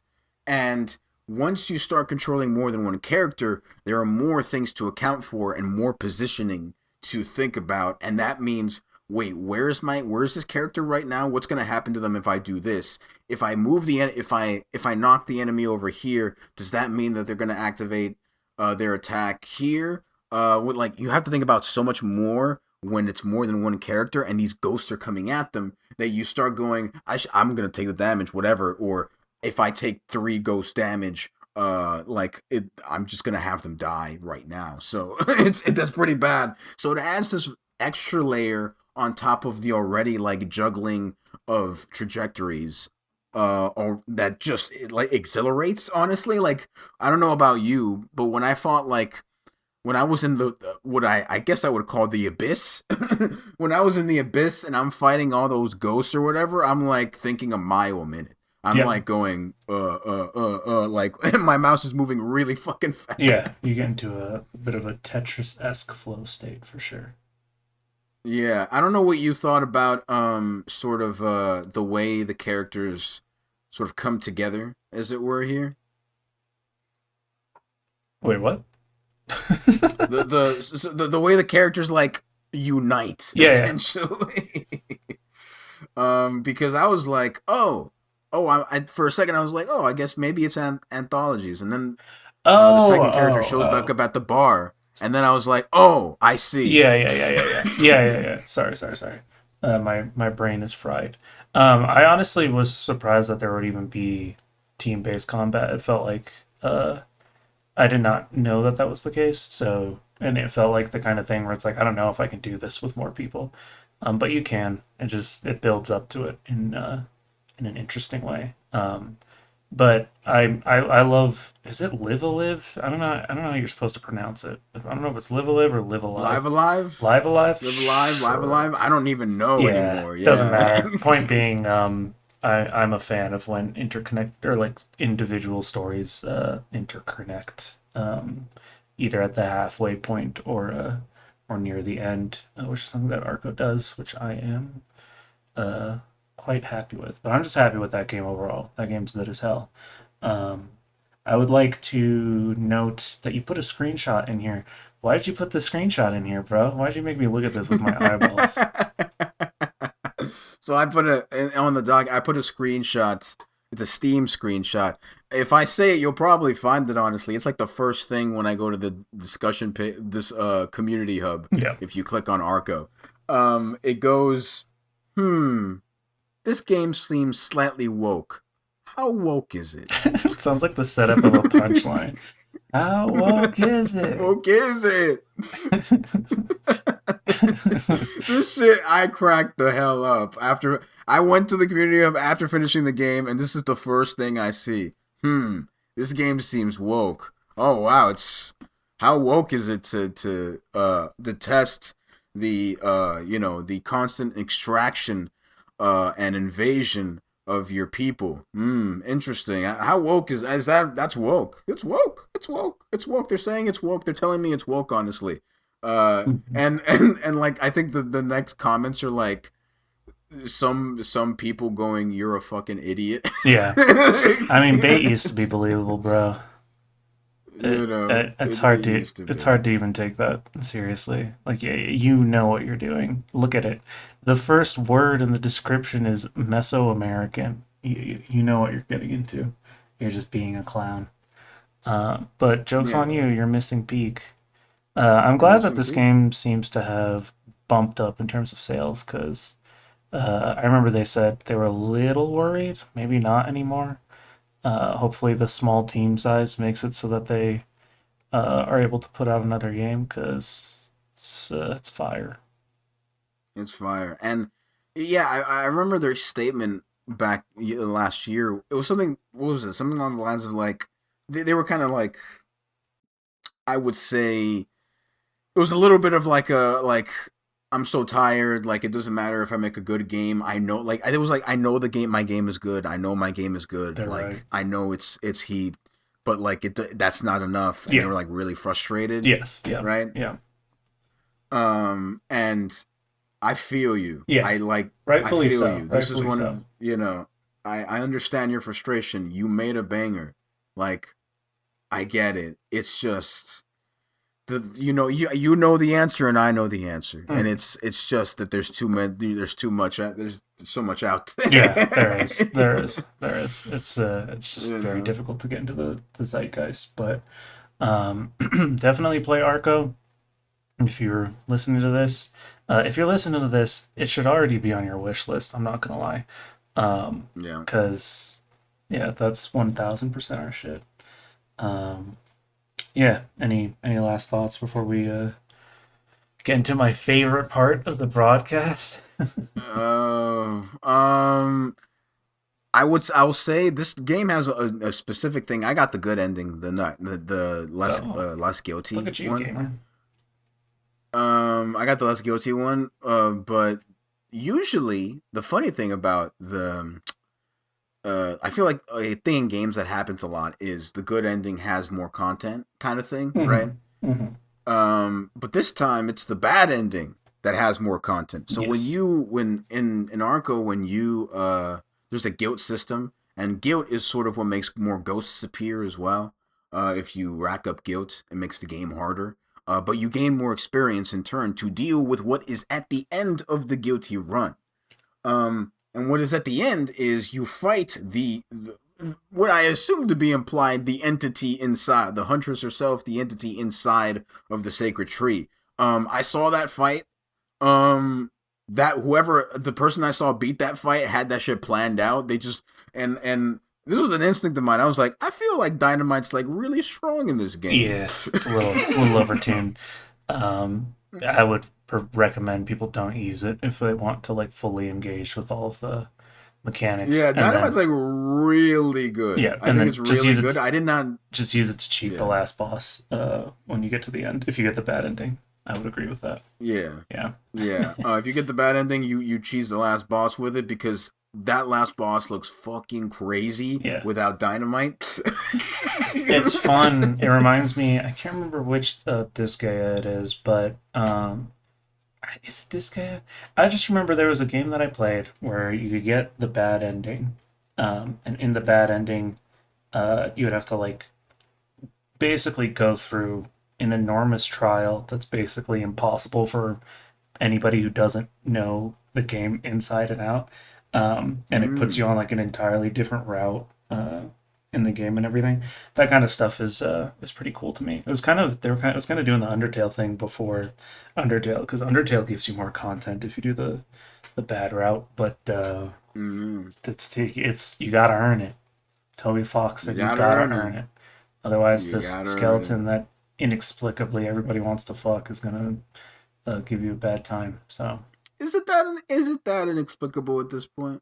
um, I mean, yeah, to me, yeah, yeah, it's still inexplicable. Actually, I had to To think about it. you, I Yeah, mean, you academically, you know why they want to fuck the skeleton. no, and I don't understand why people want to fuck the Onceler either. While I'm at it, so they kind of Really, occupy the same we were space in my around brain. for that. You know why? You saw the Tumblr screeds on why people want to fuck the one slur. You saw I read it with my eyeballs. That doesn't mean that it made any more sense to me in the same way that I can read about like theoretical physics and not understand it any further after I've read that either. So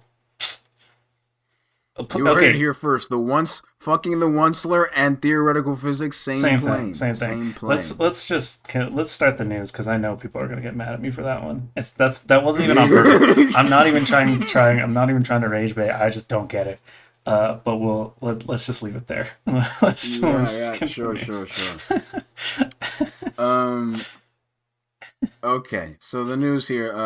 The first thing here. Um, so as we said before, we both write. Sure do.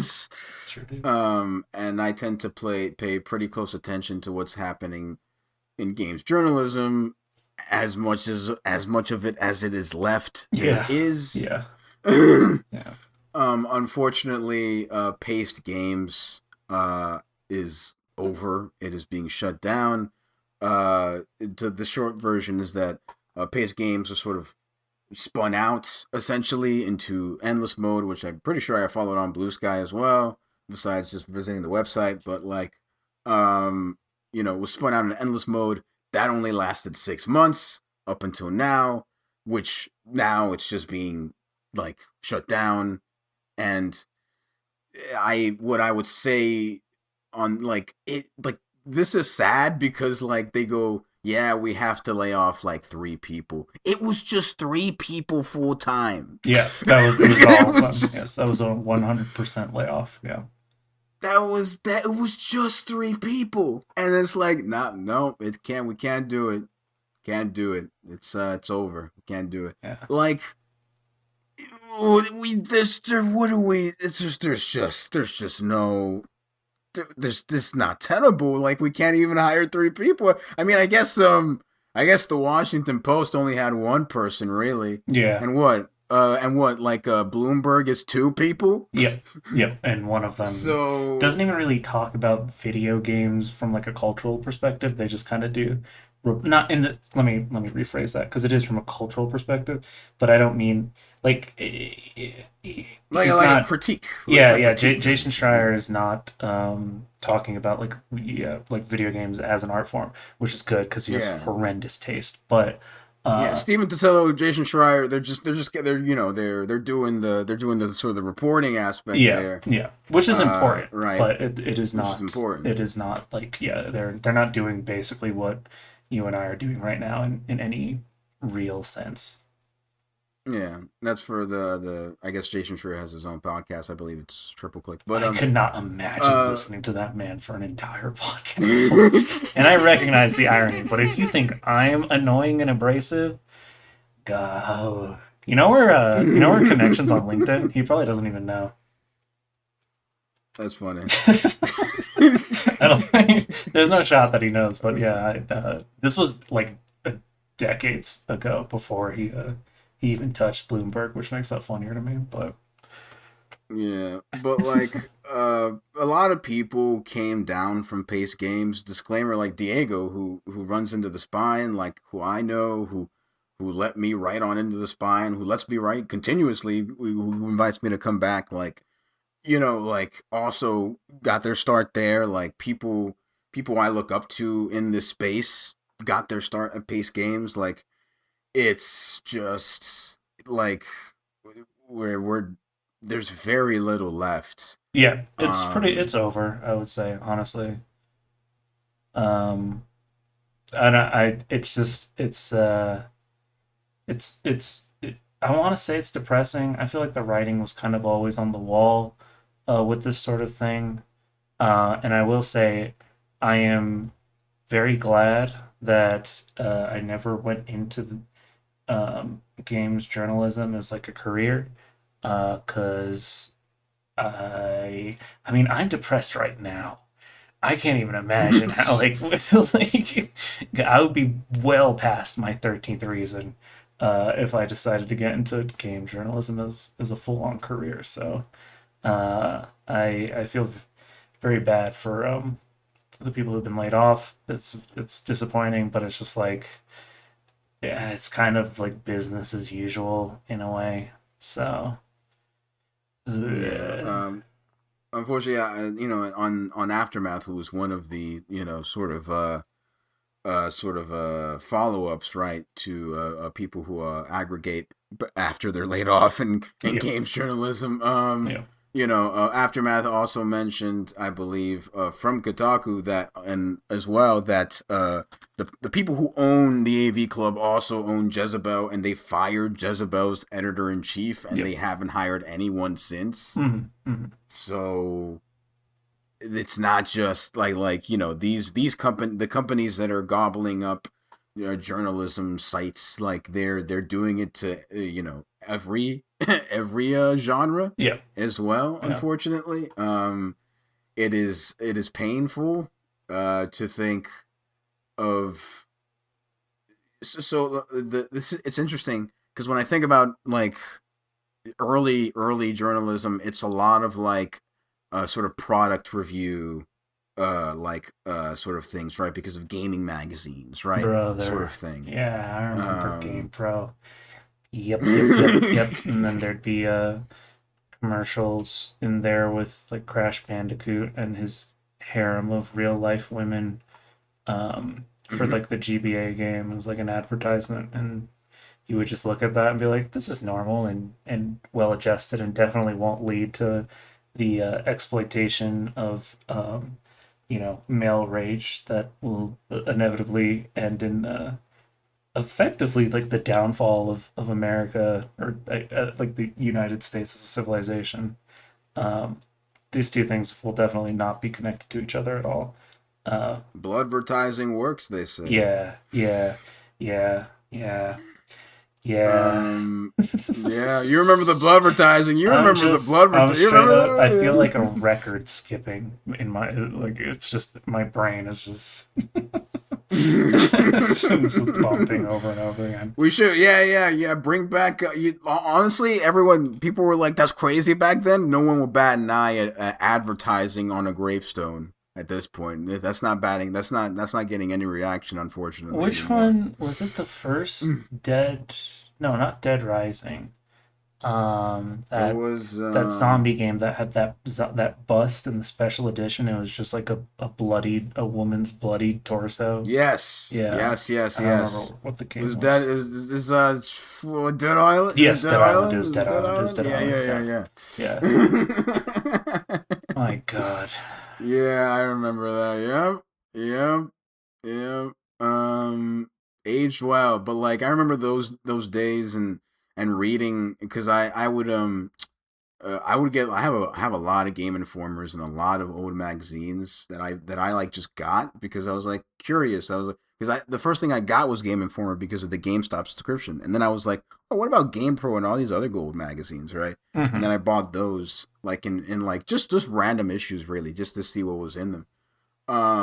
And then you skip forward and the age of like X Play, these shows comes about for an interstitial, right? And then you get like around I want to say 2013, 20 like something like that, 2013, 2012, 2014, somewhere around there, like a bunch of like sort of that sort of criticism can now like blogs are like happening where people are like I'm posting about the thing and thinking about it differently. Honestly, I'm not. It's not a product, really. It's not a product in that way. I'm thinking about it not like that. I'm not trying to assess your value to our count, Hmm. right? Hmm. And I feel like where we've just now like because of not just because of like the sort of influencer era, as it were, but like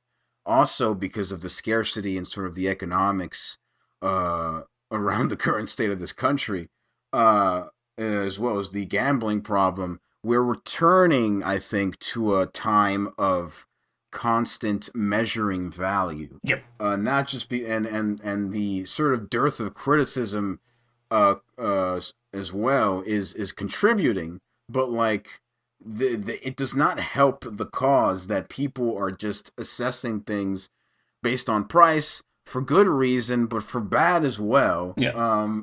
Yeah. You know, and then we throw critiques and thinking about the thing in a myriad of different ways out the window. We just want to assess, is this $8 or not? Because we just had the $8 conversation, you know, and it's like people are thinking when they're looking at a live service game about buy-in, we have to think about buy-in because we have to think about whether this is worth our money, because we have to think about how much money we have. Yeah, but then we'll throw like those criticisms out the window because of value proposition on getting something for $20 and getting 120 hours out of it and not thinking critically beyond that. Yeah. Unfortunately. Yeah. You know, it's unfortunate. I would say it's sad to see it go. I read from there as well. You know, but I am not surprised either. Yep. Like I said, it just feels kind of inevitable, unfortunately. All right. So the next this is way less depressing, right? Yeah. So this happened actually not too long after we did our podcast. I think it happened the day after, the 2 days later. Yeah. After the last one, but so if anyone's played Monument Valley, I get you might be an old head, honestly, if you play Monument Valley. Right. Yeah, that was before like iOS and Android were like inundated with gotcha trash. So this was back when we thought it'd be like the successor to the 3DS and Vita. No. Yeah, not the case. No, not the case. Definitely not. Yeah. But if anyone's played Monument Valley, the developer, Us2 Games, its CEO did a interview recently. And they talked about sort of how it's going, essentially, right? At the studio, they had some choice words to say concerning the state of how they've been running things and sort of the employee state of things. I'm just gonna read this quote to you. I think it'll say enough. It says, we've been a little too romantic about the idea that we should have employees and give people long-term job security. I think that got us into a place where, reaching the heights of Monument Valley 3, contractors were always a relatively low percentage of our employee base. I think that's something we're looking to change going forward. So, there's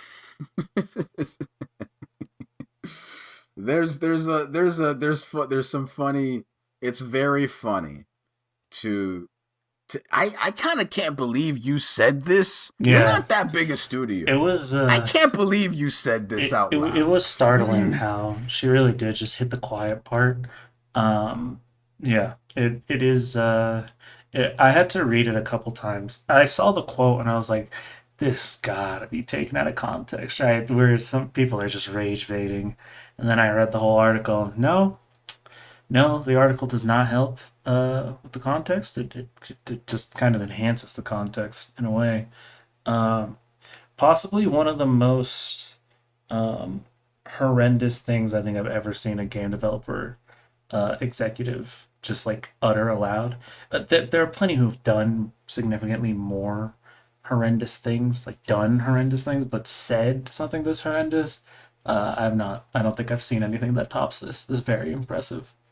It's staggering. I honestly, and another a later quote that I did not put on the docket in the article cements the position. Yeah, she does. I kind of can't believe she doubles down on it. I kind of can't believe game developer. This is from game developer. They got this at the London Games Fest. I can't believe they got you to say this on the floor. Quite honestly, but uh, she says there are people doing really really well in those spaces on PC for much smaller budgets that we will never be able to achieve because we're based in London and have employees with pensions and so on. I can't Yeah, fucking believe you waved away. Yeah, they have like pensions or whatever. I Well, I hate that they have yeah, those. I think saying I hate having to pay for like you to be able to require or to retire comfortably one day, and honestly it's holding this business back. You fucking worm, you goddamn parasite. Again, probably one of the most vile things you could ever say about somebody working under you. And that's what I've been thinking about is like the people who work there. They must, I mean, I'd be updating my resume if I heard that. That I would not, I personally, I wouldn't want to work there anymore, especially because it sounds like I wouldn't be working there much longer. So, Yeah, she didn't say anything about like downsizing. It just seems like she's like where there's no more full time employees. Like if right now you're in that company and you're not on a full time position, but you were hoping to be, you throw those aspirations out the window right now yeah, off this interview yeah, immediately. yep. Um, it's staggeringly like it's too comfortable. I can't believe you said this. And Game Developer isn't even that big of a publication, but like respectively, they do good work. Yeah, I like Like, them a but they're lot. not like big in comparison. Like, I can't believe you said this to them off cuff like that. This is crazy. Yeah. She's like, whatever. I'm gonna get away with it. As Nah. I'm assuming the case. Like, She said we don't got that much motion. No one will notice. you don't give a shit about walking around the office, or you just never walk around the office. Probably I not, assume. right? Probably not. I think my favorite part about that quote is that she specifically says it's something I hate about the industry. Like she can't work to change it. I think in particular about um, one of my favorite studios, which thankfully has one of the best developer cultures that I've seen, Supergiant Games. Which I can't remember. Are they? They're not like officially a co-op, are they? Are they a co-op? I don't think they're like specifically a co-op. However, um, Didn't someone call them a co-op recently? And I didn't know, but someone called oh, them a co-op they recently. might Yeah, be. right. Whether they are, they aren't. I think what matters in particular is like their culture. I remember reading an article where they were like, "We don't let people take overtime. We force them to go on vacation," and like all of these things that you would like from a company that you work at. And I don't know if you know this, Supergiant. They're doing pretty well. They've been kind of on on just a bit of a tear. So it's not like you can't change it. Like if you hate this thing about the industry, then just don't do it. You can just not do it. Like genuinely, you can just not do it. Like Well, I think she's thinking that, but she's thinking the other direction. I could just not pay your pension. yeah, exactly. Yeah, yeah, yeah. She knows. She literally just doesn't want to. Yeah. She does. She says something here. Says discounting doesn't have a huge impact on mobile platforms, but believes that pricing for launch and future discounts on platforms like Steam is absolutely paramount if you want to attract a broad audience. The latter is true, and the former is also true. I think it does not matter if you're discounting on a mobile platform. Yeah. There's just too much there. Yeah. Yeah. It does not. It tends to not matter at all. Yeah, that much is true. That much is true. Doesn't fix any of your other problems that are clear, quite honestly. But yes, that is the economic reality of releasing and betting on mobile. I Yeah. I also have to ask why did well no, Hmm. I don't know. It's frustrating. It's just frustrating like to see somebody be so incompetent Um, and I think that your response being, why did they get rid of slaves? Like, can we bring those back? Honestly, I kind of miss having slaves. So that's not really the response. I don't think. Oh, I remember the other thing I was gonna say. Uh, there are two things. We don't hate these people enough, and these people do not fear us enough. There's the they're like they should fear us more. Um, I feel like we're not really capitalizing on the fact that there's only like 100 of them, and like, straight up a billion of us. I'm not suggesting anybody do anything, obviously. I'm just saying, you know, sometimes the intrusive thoughts should win. I'm just saying. You should do. You should do You it. should do I'm it. Yeah, looking at you. yeah, I'm talking to yeah, you. You yeah, should do it. I yeah. don't know what that You should is. do You it. You should should do just it. do it. You should You just do should it. do it. You should just do it because they You should don't they do it. don't they don't fear us enough. Again, I think back to that guy who lit that factory on fire, recorded it on TikTok, and the caption was just like, "This wouldn't have happened if you paid us living wages." Again, I'm not commenting on whether that was a good or bad thing to do. I'm just saying they don't fear us enough. Um, Yeah, yeah. I'm not saying you. I'm not saying you should do that. I'm saying that at all. If it was, if whatever that is, if it's sipping from a Capri Sun, you should do you that. should do that. Yeah, Whatever that is, I'm talking to you. You should yeah, do that. yeah. Whatever's giving You you, should do. whatever you feel in your heart. Yeah. Okay, let's keep going before we get the podcast too much. Speed. Let's not jump. um. Hey, more good So news. so next. Oh yeah. So next up is that Greedfall, the people who made Greedfall, the developer Spiders, a developer that I did not know. Like honestly, I forgot it was Spiders who made Greedfall. I was like, oh yeah, Yeah. that's them. Yep. I forgot. Yep. Yep. Yep. Yeah. You play But any? unfortunately, You play any? Well, sorry. Finish your thought, and then uh, I'll ask the yeah. question. But unfortunately, Greedfall developer Spiders shuts down. Recently, unfortunately, Nacon, the publisher or the studio that owned the company that owns them, the holdings company that owns Spiders, filed for insolvency. And that was a red alert that was sort of like kind of rung about 3 weeks ago or something. Yeah. That they filed for insolvency, and then it seems like the what's going on seems to be the case that they are looking for buyers for all of these different studios to see if anyone will buy them. And unfortunately, Spiders they could find no buyer for Spiders, so subsequently, Spiders has shut down Yeah. here. Yeah. Yep. Yeah. So, did you play any Spiders games? Play Greedfall?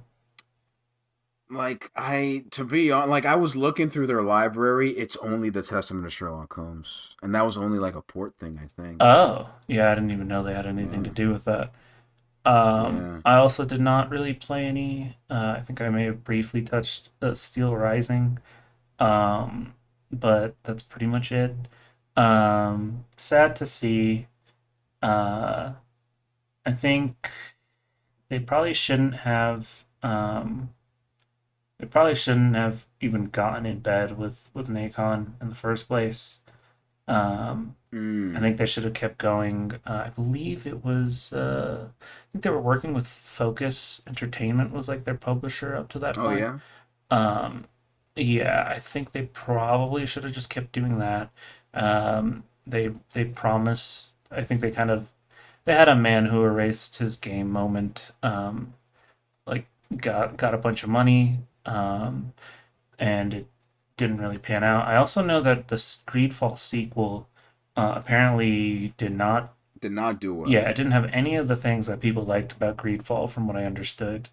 Yeah. And so they're just like, you know, we're gonna change everything up, which I don't think you should do when you have such a niche. You have a Eurojank. Um, we do weird stuff that may or may not pan out. Niche. People like that stuff. You don't need to try and do like the traditional JRP or RPG route. I think that kind of bit them on the ass and was the final nail in the coffin. Yeah, Yeah. it's only 2 months after Greedfall 2 came out, right? Yeah. Like this Yeah. It is was an early access. People did not like it the entire time it was an early access. Um, and that didn't stop them or have them change anything. And ah. yeah, yeah. So this worries me greatly. Um, I Spiders is one is like I think the most the highest profile like developer under Nacon I'm thinking of like That's not it's good. probably yeah like no it's not I don't think it's Spiders. There's one other one but like this bodes ill Yeah. for the like if Nacon is truly doing like a mad dash to find buyers for all of the different studios they've bought up, because they did a buying spree, Yep. right? Yep. Of like very smaller like European like studios, right? Mm. They did a buying spree. Like I don't know what happens here. Um, to be quite honest, I think it doesn't look like I think Daedalic is done if they really have to find a buyer for Daedalic Entertainment. Yeah. If you remember, those are the people who did Gollum, Lord of the Rings Gollum, Oh a yeah. very panned game. Um, I don't know. I gotta be like, yeah, it doesn't look good. It really doesn't look good, unfortunately, for these studios. Um, Oh my god, dude. Do we have any? I need. Is there like any good news? I guess there's some good news this week. there's some good Yeah, news. there's like Some good some news. good Yeah. news, but oh my god, we need to organize these differently next time. It's just like I started with the bad no. news. Oh, I okay, started gotcha, with the gotcha. bad Okay, news. okay, okay, okay, That's gotcha. that's the thing there, right? I guess I see you're a bad news first type of person. That's fair. Yeah. Yes. Yes. Now you know. Yeah, But no. but yeah, I don't see like a good out for a lot of these studios No, here. no. To be honest, it's like you said, very niche, very niche. Everything everything Nacon souped up is like basically niche. Sometimes like these studios will publish other things.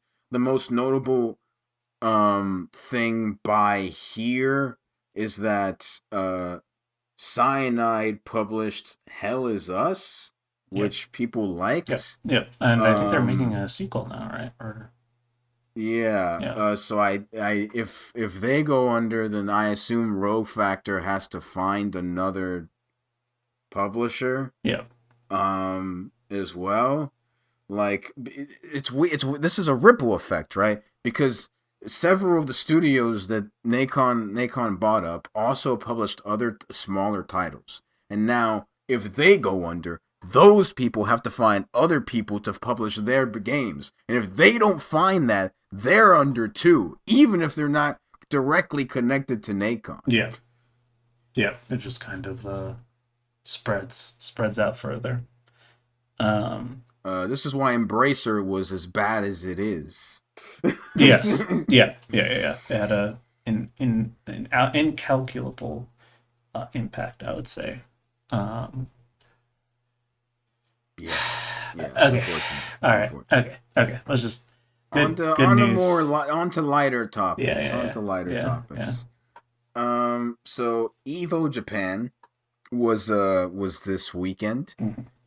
And there were a couple announcements that I care about personally. I Yippee! don't know if you want to bring up anything else, but the ones that I care about Yeah, personally, these are all the ones that one matter to of me. them, yeah. So one of them here being Marvel Tokon, added revealed two new characters. Hulk is in here, and he's honestly he's specifically like is that World War Hulk? Is that what that is, or is No, that that the is primal. I believe. Or what is it? Not Primal. Primal. Something lands. Hulk. Sorry. Oh yeah, yeah, Please yeah, don't yeah, string yeah. me I know up, what you're talking comic about. I know book what you're talking. nerds. I feel like I'm It's pretty okay. close. Yeah, comic book nerds, feel free to yell at me or something. It's fine. It's whatever. Yeah, it was like something Um, Primal lands or something lands. Yeah. yeah, and then we have Savage lands. Black Sorry, I Panther, remembered. Savage Yeah. Lands. Yeah. Gotcha.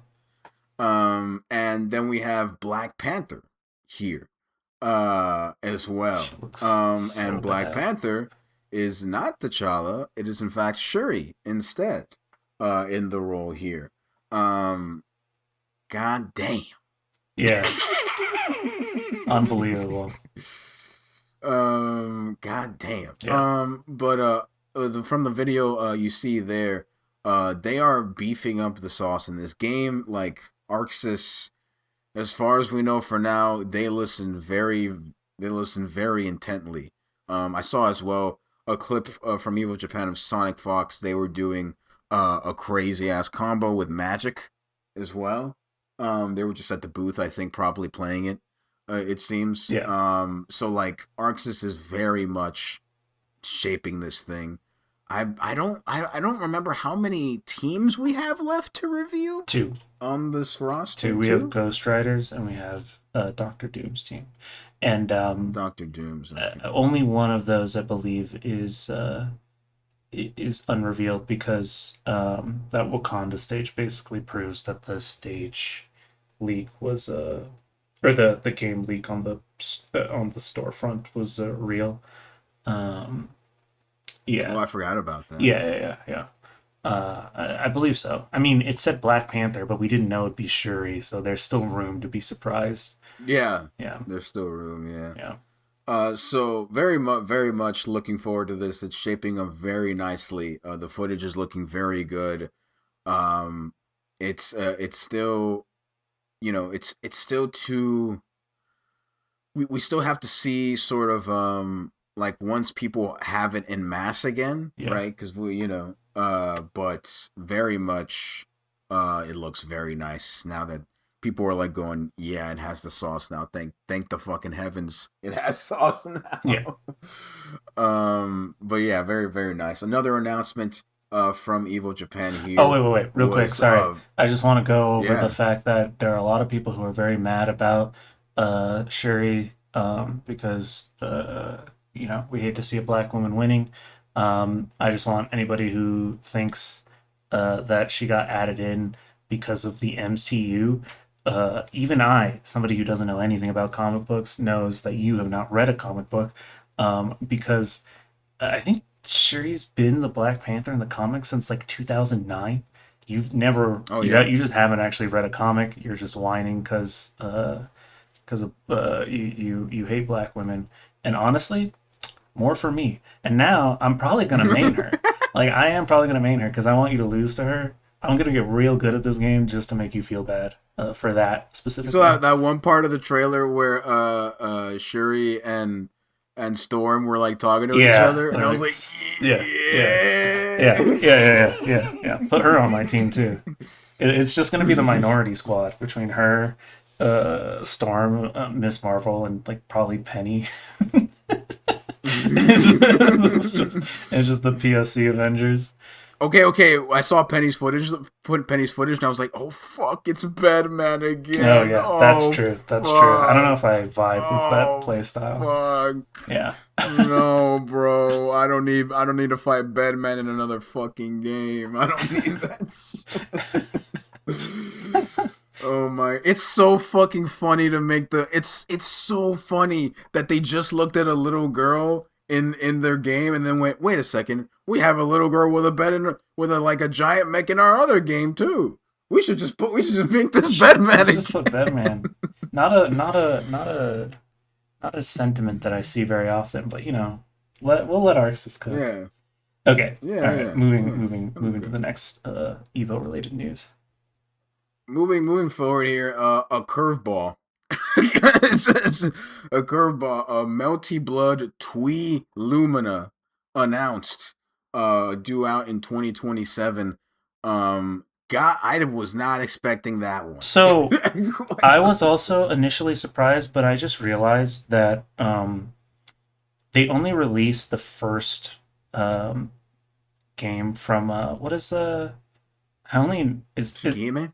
yeah, yeah, they only released the first Tsukihime in like with an official English translation, and that was with the last Melty Blood.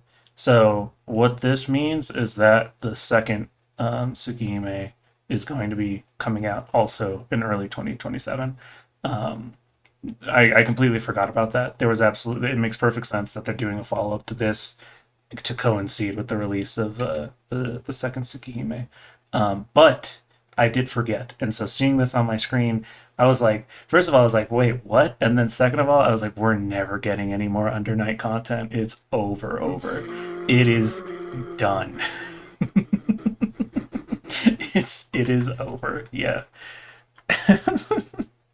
Under Night, one of the best balanced games in the entire FGC. But anyway, That but nobody like played. unfortunately, like I get no games on it. But anyway, Yeah. the funny thing, yeah, a lot of what you're saying there, a lot of what I saw was people like basically theory crafting what the hell Naruto's doing. Yeah. He's Yeah, like, okay, it that was means he's writing this, and that means maybe he's gonna bring back this character, and yeah, it's Melty just Blood is such a glup shitto ass game to me because I saw so many people being like, um, it's that girl. I can't even remember. I think her name's Len. It's yeah, Len. yeah, this Len's character. back. I don't know who this is. I'm I so don't know who sorry. the I don't fuck know this who bitch this is, but is. I saw a side by side of an old ass render. I'm like, she was dripless then, she's She's dripless dripless now. now. But I guess good for you. The most dripless game. The drip budget goes exclusively to Under Night because Under Night has that cool 2000s era like Bleach at night aesthetic to it. And Yeah, Melty Blood, they I don't know what they're wearing. God, they're so dripless. Just zero sauce. it's Zero nothing, sauce. nothing. Zero What is sauce. it? What's that character with who's the coolest looking character in most of Melty and Tsukihime is like I think her name is Ryogi, Yeah. I think. Yeah. And I'm like, where the fuck this bitch at, bro? Put her Bring in the her game. back. Put the drip in the game. Bring What are you someone with. doing? What's funny to me is the timing on this is very funny to me because it feels like they saw the cousin arc in Capcom and they're like, hang on a second. No!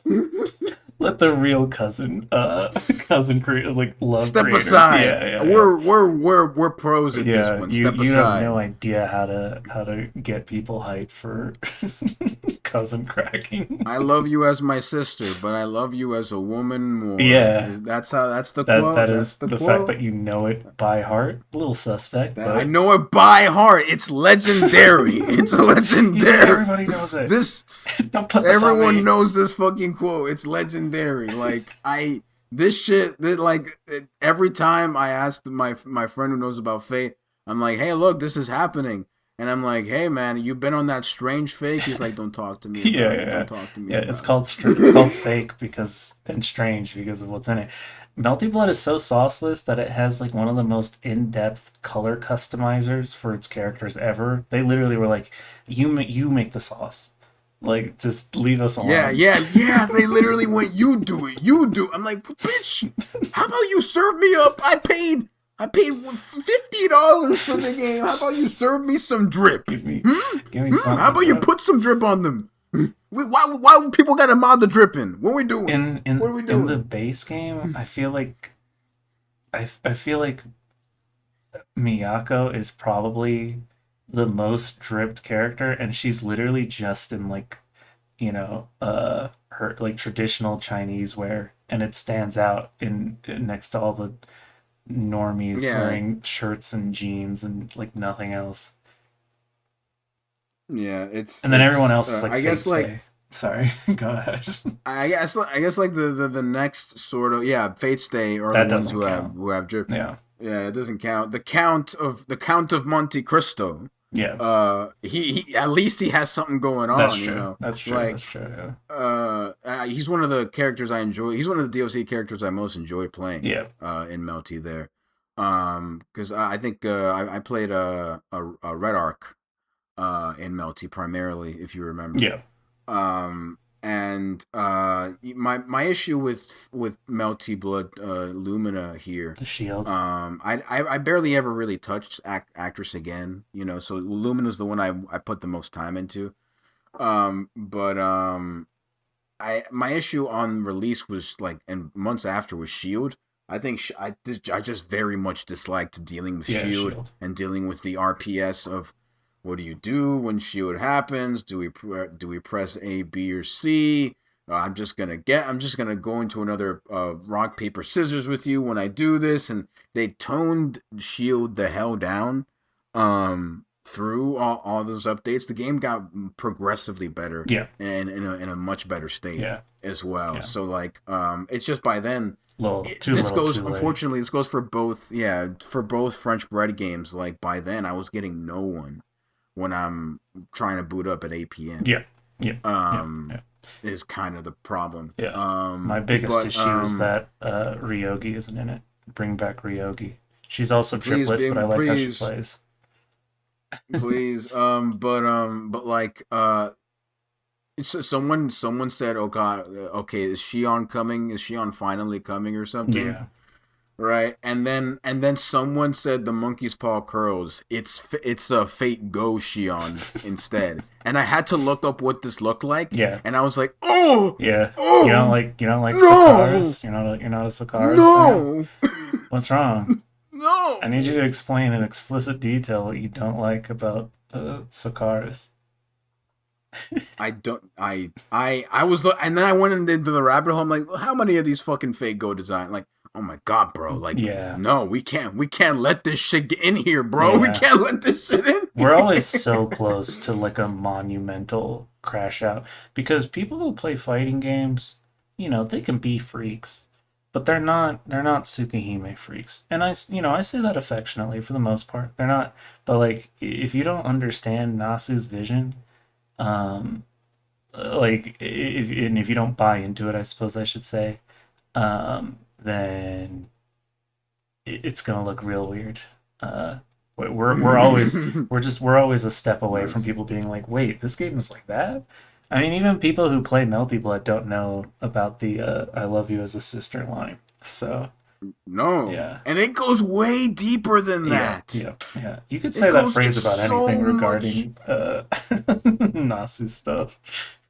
Yeah, Nasu stuff, like it goes so much deeper. Like just on a, if you just do a cursory pass over what the hell happens in Tsukihime and Melty, like it's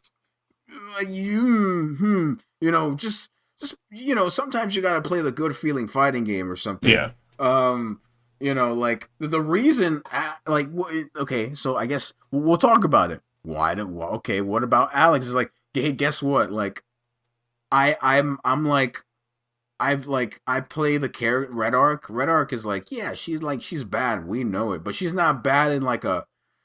She's not bad in like a what the hell way. Like there are what the hell bad characters in the fucking game that I'm not playing. yeah, yeah, Quite honestly, and like, I you know what I'm gonna say? I'm gonna coin a new term: function freaks. okay, Which you, as you would word, sure, function sure, freaks, motherfucker. I call most fighting game competitive players function freaks because they go, I'm playing the game. I don't care what the hell the character's doing. I'm playing the game. yeah, I love running the mix. yeah, Right? Function freaks gotta be looked past. Gotta look past. I said I was gonna say Voldo. What's his name? Vlad? Is it Vlad? yeah. No, I what's think his it's name Vlad. in fucking man?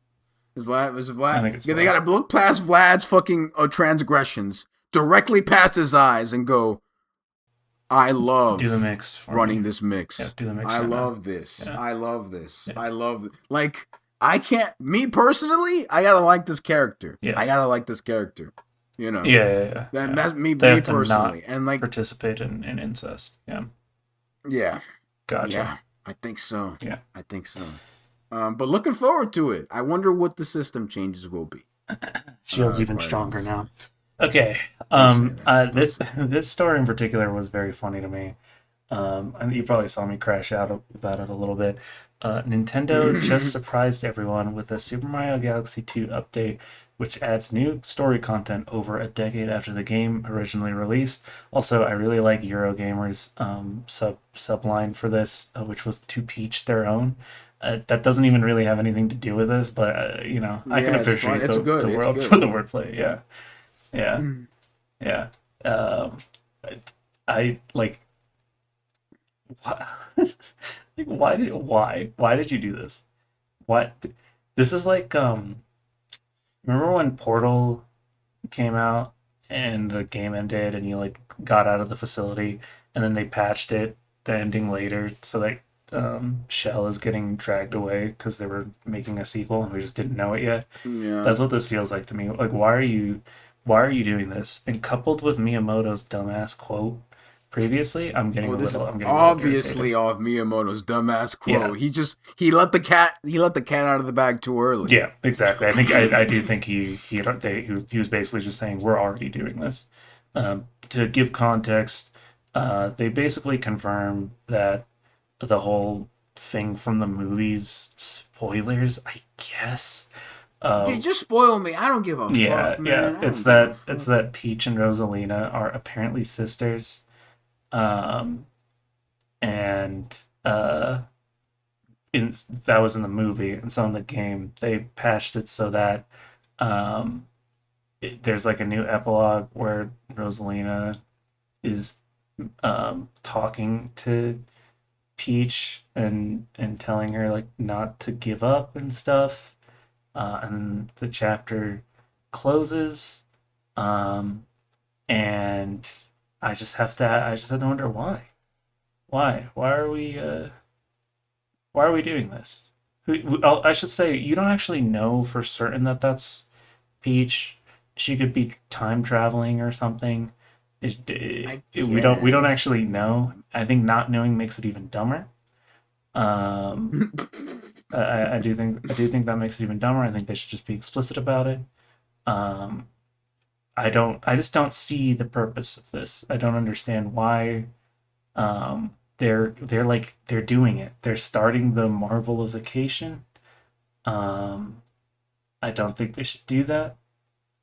Uh, I don't really If have they much just else to say, popped but and it's said, silly. "We're releasing Super Mario Galaxy 3," everyone would go, Yeah, could you "Oh just do that? shit!" Could you just do that, bro? Just do that. Like, stop talking about it. Like, stop. Just like I don't care anymore. And this is Super Mario Galaxy 2 is dead ass top 10 video games of all time for me. I'm one of its biggest fans. I should be hyped about this, but it's like Kingdom Hearts to me. I just don't care anymore.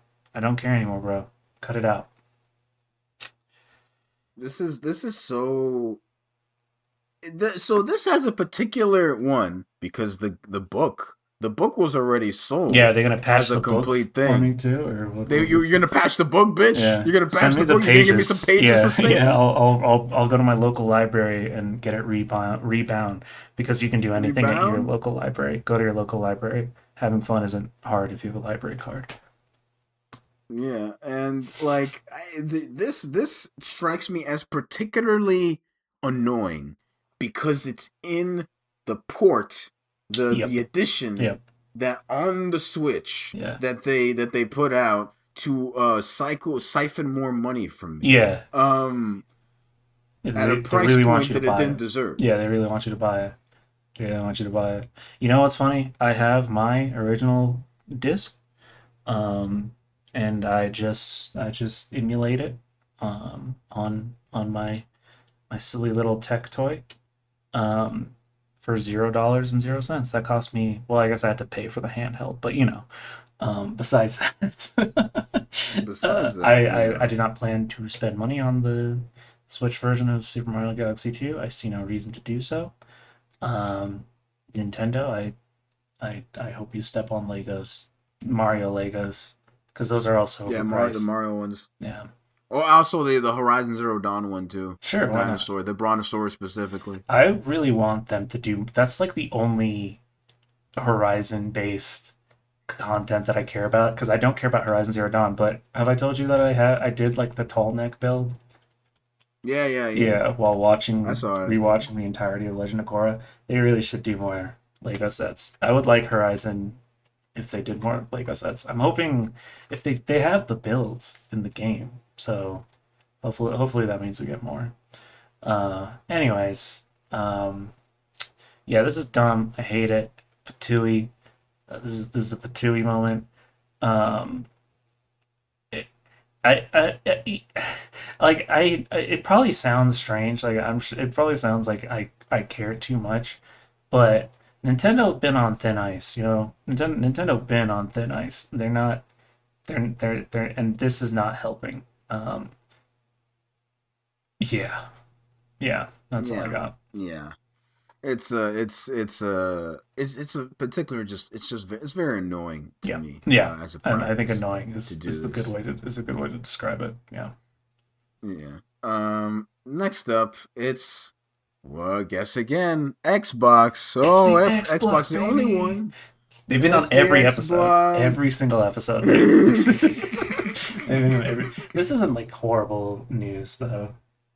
No, so this is the sort of the integration plan. So, recently, Microsoft, Xbox, as it were, rolled out Xbox mode on PCs. Xbox mode is Here so funny. It sounds like I'm they're going so yeah. It Xbox sounds mode, like Voltron. yeah. Wonder Team. Go. Xbox mode up. Yeah. It's like remember when people were going, I'm going X Games, yeah, Yeah, yeah, yeah. You have to kind of like the type. X with your hands. Yeah. Yeah, yeah. So Xbox mode. So what this is essentially it's like it's honestly just big picture mode Yeah. on Steam. Yeah. Um so I haven't I was gonna try it, but then I found out that I have to update Windows and I'm Don't not plan on going to doing do that that. anytime soon. Yeah. Uh No. No. so not doing that, but I saw a video of it.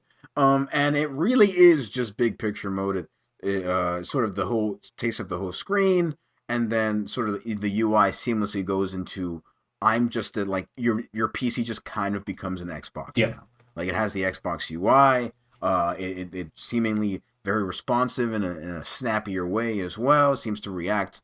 I think the guy in the video I was saying like, oh, it reacts like the Xbox, like the controller stuff that happens on it, or two. Like they're fully going.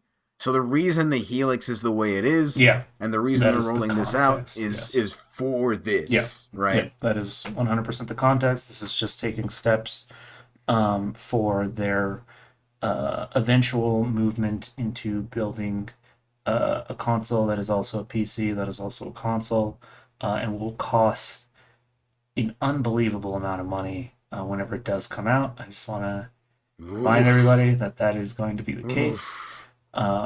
But in the meantime, yes, this is exactly why they're doing this. It also helps from like a third party perspective. Anybody who wants to make their own like little Steam Deck, but instead of Steam, if you're like wrapped in the Game Pass ecosystem or something like that, you can Mm, have it start booting up into this, or dual boot on like an ROG Ally or whatever, stuff like that. Yeah. yes, yeah. But yeah, this is what you should do. They have to do this in order for the like integration, the seamless integration, as it were, that they've sort of hold themselves up into to work, Yeah. right? Yeah. So more power, more power to you. Like usually, I like it may seem Xbox is here a lot because Asha Sharma is moving Yeah, they're making fast. moves. Usually, Yeah. usually they move fast when they come in. It's 2-3 years down the line is sort of what you have to look out for. What the movement is, Yeah. right? Like all of this is fine and all, but games have to improve under her. Yeah. Like it just has to come down to it, really. Um, and that has to be the case. So that's the sort of we only see that later. Yeah. Right. Yeah. We Yeah. only see Yeah. that much The later. fruits of the labor. Yeah. Right. So we'll see, but like yeah, it's big picture mode. It's snappy. Sure, Yeah. that's fine. That's fine. Yep. Yep. But Yep. yeah, Yep. I'm not updating for it though. Yeah. no, I'm not updating either. I'm not doing that. I'm not. Nope. Nope. Nope. Nope. Nope. But next up is that GameStop is preparing an offer for eBay. Yeah. Um, this is this is interesting. I thought we were sort of we're talking about GameStop and and stock market nerds probably know more, but GameStop closed 400 stores. What was it? It was 2 years ago or last I think it year? was last year. Last year, GameStop closed 400 stores last year. Like Yep. this company is not doing well. Yeah. Um, I struggle to think how eBay helps. Yeah. We should note that the offer from GameStop is $55.5 billion. Yeah, Uh, and it has a market value of 11 billion. yeah. Yep. I, I don't see the math Yeah. here. So, I did some digging. First, I should note that this would be half cash, half stock. So about Hmm. 27-ish billion in cash. And then they claim to have another like around 10 billion with a third party called TD Securities. It's an investment bank both in Canada and the US. Larger in the US. Well, actually larger than Robinhood in terms of like total fund investment. Mm-hmm. And so uh, we can't directly know who is doing um, the banking there. Oh, sorry, I read my notes wrong.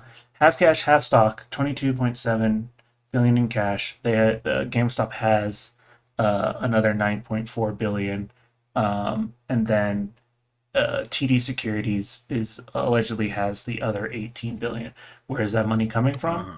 Uh-huh. Don't know. They're probably going to keep us in the dark. It's probably related to Saudi Arabia. That seems to always be the Scooby Doo villain mask pull at this point. So we'll see.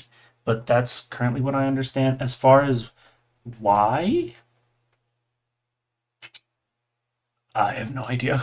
I couldn't tell you. Couldn't tell you. I genuinely I have no idea why they Yeah, would do this.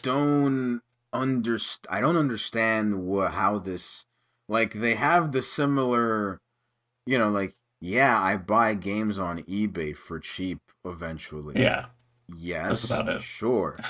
That's about it, really. I don't see how, what are you going to level eBay's storefront as a an input GameStop stock there? I don't understand what your plan of attack here is, especially for a company that is way larger than you Yeah, in market value. yeah, by a significant Um, measure. I don't get it. I don't know why they would agree unless they are offering something we cannot see. Um, d- uh, uh, I don't know. Like maybe I'm just I'm not evil enough to like be up to um up to speed with this sort of like market manipulation. Um, but I am now making an offer to purchase Nintendo for $102 billion. It's been too long since that Sin and Punishment sequel was supposed to come out, and you all can count on me because apparently anybody can just be like, I'm gonna buy this company now. Um, I'm gonna buy this company. yeah, I don't even know if there'll be like follow through. I don't know if it's possible because it's like a leveraged buyout. So they're basically having eBay pay GameStop's debt. Uh, and then that's like the end of the purchase. But I will say this: the people on those like super stonk subreddits on Hmm. are like excited about this, which makes me think it's probably bad and dumb. Like, because those people Oh are never right no. about anything. So, um, yeah, we'll see. But if they're excited Yeah. about this, that's not a good sign. As someone who took a dip into the stocks haphazardly in Hmm. terms of a job of being around people who deal with that stuff Yeah, yeah, yeah. at a On the job, East Coast, yeah, I feel like it's like hard not to meet somebody who's probably deep into that sort of thing, huh? yeah, I don't see why eBay would agree unless there's something I don't know about. I will And say, they're oh, sorry, I will say, two things real quick. One, I don't know if you know this, but it is widely accepted among the Islamic community that work like being in the stock market is considered like sinful because it's so similar to gambling that it mm, as to be indistinguishable. And I've known that since I was a kid, which is why I've never like been super interested in it. And pretty funny how accurate that is now, as even compared to the 2 decades before, or 3 decades before, whatever, that I first heard that. That's just kind of funny to me. I feel like um, I'm not more fundamentalist about anything than gambling. Like when people start talking about gambling around me, I like grow the full, imam beard, and my accent kicks in, and I'm just like, just yeah, just like, wallahi, bro. you grow like 1 foot Yeah, I taller. get the hat. You're Yeah, like yeah. I got the mark on my forehead, which is like associated with people who pray so often that they get basically like rug burn. Yeah, and I'm just like, brothers and sisters, do not go to Vegas. Yeah, it possesses me. The other thing that I do want to note is that eBay does own a lot of TGC stuff. They own TGC Player, which is mm, like a gigantic trading card game like marketplace. That's where most people will base like singles prices off of. Like if you're about to sell a card, you'll oh. check there. I think that might be a big part of the purchase because GameStop is where a lot of people are currently buying trading cards. But I don't know. We'll see. We'll see. Monopolizing the trading card base so you can rig the prices at your leisure. Possibly, possibly You being the know, only I place where guess. where card purchases can like be filtered through. That seems appropriately evil.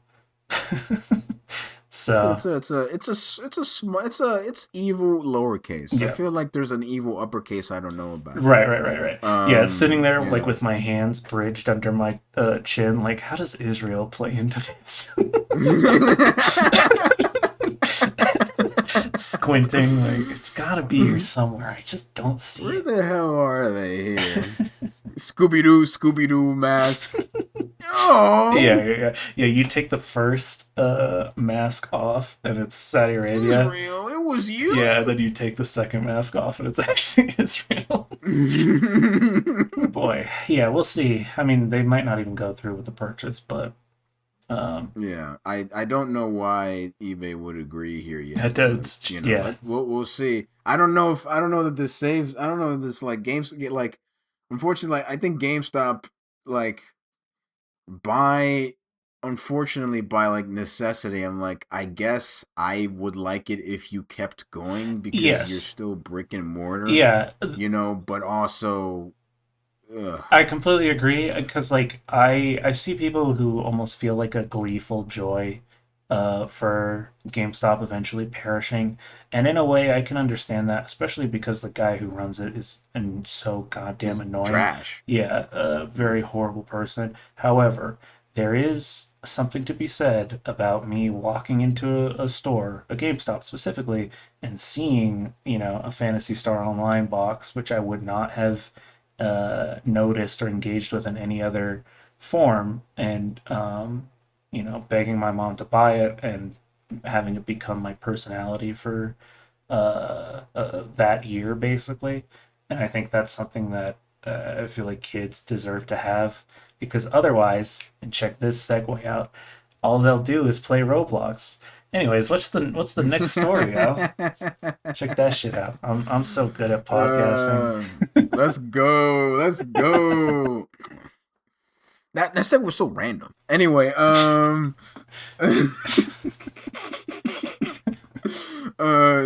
so the next story here is a Roblox, specifically here. This is from Rock Paper Shotgun. I'll read because the quote baffled me. Yeah, The it broke title my baffled me, brain which is why I yesterday. read in. I Yeah, was like, "What the hell is this?"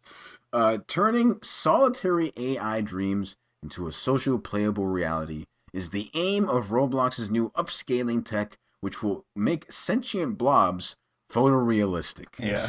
Mark um, Warren, you're diabolical for that. by a diabolical work. So so this is if you remember the NVIDIA DLSS 5 discourse from some weeks back. Um, this is in a similar vein. What this is doing here in Roblox is that this upscaling tech. So if anyone knows, if you don't know how, somehow, if you don't know what Roblox looks like, Yeah, um, or is, it is a I would say platform because it's a platform, yeah, uh, pertaining other platforms, I guess technically, but it's a platform. It's a very like a low at its face low fidelity game that you can make a bunch of other games in now, yeah, and tend to vary wildly in scale and size and production value because their child labor is in there. yep, And this tech, this video released by Roblox called "Introducing Roblox Reality" showcases some upscaling tech that they're showing off here, and they seem to. It seems a little lost on them, I think, why kids gravitated to Roblox in the first place. yeah, Um, the upscaling tech, like it's it, it's just photorealism. yeah. Like But ugly as hell. but it's like ugly. Like it's not even like that ugly, but like honestly, it's ugly in comparison to the Roblox render, Yeah, right? yeah, yeah. Every single time the Roblox point render looks better. So if I were to describe to you, listener, like the Roblox render has brighter colors, better contrast. Style. The shapes are more legible. Yeah. Um, every time it's the upsampler version, the upscaled version, um, washed out. Yes, the screen reflections are better. The colors are more muted. The The background completely everything loses its changes at one shape. point. I don't know if you saw. Yeah. I did not. I didn't Oh, realize. did it? No. Which one So was if it? you Which one was go it? at the around the 7 second mark or 6 second mark, and it does that little fantasy game. Look at the bottom right. The super upsampler Oh vision. Did you God. see it? It just bumps. It just turns it to an entirely different background. Yeah. Good tech, everybody. Nice work. Good Thanks for tech. Good killing half tech of the Amazon rainforest for this. for this one. This strikes me as particularly like they didn't see what happened to Yeah, like they were Nvidia a asleep few that weeks week. ago. Yeah. Yeah, that is what it feels like. Yeah. Like maybe they were too busy with their lawsuits, but like I can't imagine why, like, because it's the Roblox CEO that tweeted out about this thing, Of course. like, but David here, and like, but brother, were you not paying attention to Nvidia's kerfuffle, where the CEO had to bitch and whine about how gamers are wrong? Yeah. Did you not like? Did you not look at that? Yeah. And you thought that this was like, you know, yeah, ship it. Um, Ship it, man. uh, I I'm gonna send you another um another Oh yeah. trailer of not of this, but this link that I'm about to send you. This is a this is what you're seeing is being created in Roblox. So just take a look for a couple seconds. I'll probably put the link in our show notes, but the game is called Sonic Rerush. It's just a game again made via child labor. And if you told me after after I saw some gameplay that this was a Roblox game, I'd be like, that's funny. So like, what engine is this actually being made in? But No, it's yeah, Roblox. it's It's Roblox. Roblox. And I just think it's like this is made with a level of deliberation that some game developers don't have in like the games that they're making professionally on their own engines. What would the what you want you're gonna try and upsample this? What would you're gonna turn what is Sonic he's gonna look like the movie version before they made those changes? That's what we're doing Yeah, yeah. here? You want the follicles, right? You want that? Apparently. That's gonna make the game Yeah, better, I need to right? see his individual teeth in Roblox. Maybe focus Mm. on dealing with your child predators instead of whatever this bullshit is. Maybe do that. Maybe do that. But yeah, the footage you're sending me, visually incredible. Yeah, I personally, I can tell it's sure. Roblox because everything in Roblox has a way, like there's a way like things move in Oh, I Roblox see. sometimes. Gotcha. Yeah, Yes, I have not seen this is much Roblox yeah, gameplay. this is what I can tell. But like, yeah, so a lot of very impressive things coming out of that platform. Like, everyone points to that one first person shooter that looks like it's Call of Duty in there, Yeah, and the other one that looks like Counter yeah, Strike. Like, there's a bunch of stuff in there, but like, it's just so unyieldy and yeah. unmoderated that A disgusting platform. they're just hopping into. Like the funny thing is like you think Discord has the problem. Like Roblox has, for some reason, like it's just compounded because of how concentrated the specific population is in Roblox. Dog, my one experience with Roblox is that my nephews asked for a $50 gift card because they did well in school, and I was like, okay, I got them the $50 gift card. I put the code in, $0, nothing got added.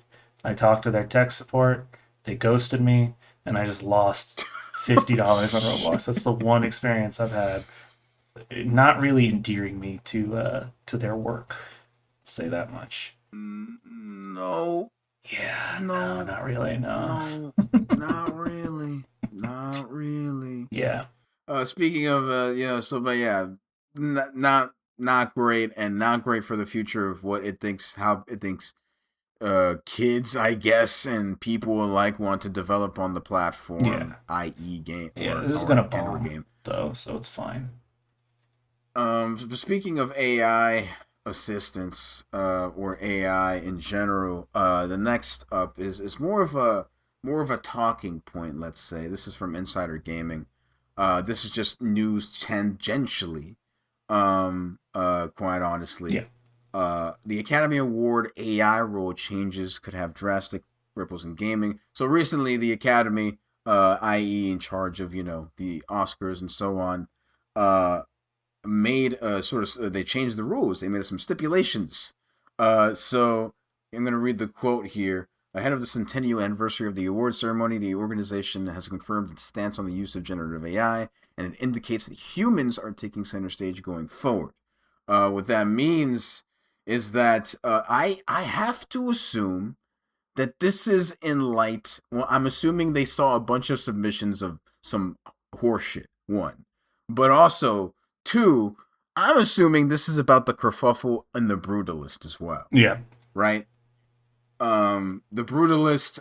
If you don't know that movie, that was the Adrian Brody joint. The one that where he He wasn't speaking per se. He was having AI assisted language assistance there, right? Mhm. When he was talking in the and whatever the other language was in the Brutalist, and there was a lot of debate around whether his performance was accurate, whether he should have even been nominated. I think he won. Did he win something that year? I Did he don't win something? recall. I don't recall. Hope not. But like, the specifically the quote is here is that Oscars awarded for any acting categories will only be handed out for roles demonstrably performed by humans with their consent, and only screenplays provably written by a human hand will be eligible for writing-based awards. Now, Honestly, kind of based. They don't say that often about the it's Academy, but that's kind of based.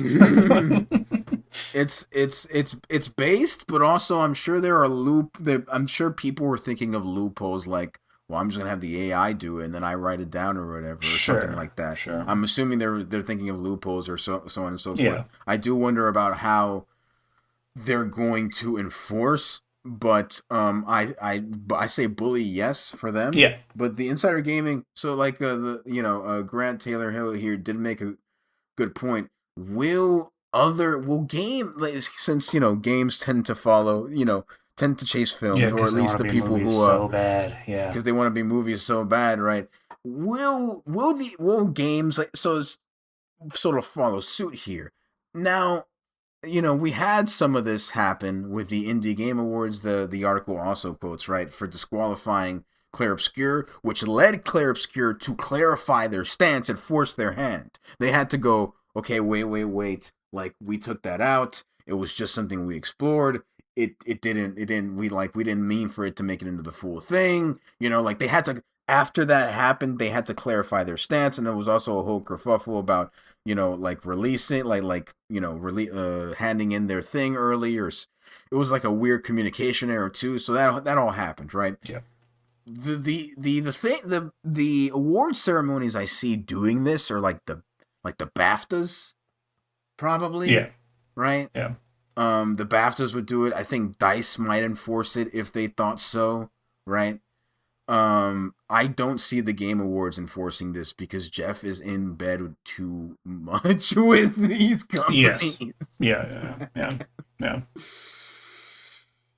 I don't see them. I don't see him doing it. He's too in bed with them. No, And he's a slimy coward who is willing to do whatever the person that pays him the most wants him to do. If Saudi Arabia paid him a bunch of money to walk on stage shirtless, he would do it. If APAC gave him, a bunch of money so that he could denounce Palestine's existence during the Game Awards, he would do it. I don't think he has any real morals. He has no sense of ethics or code.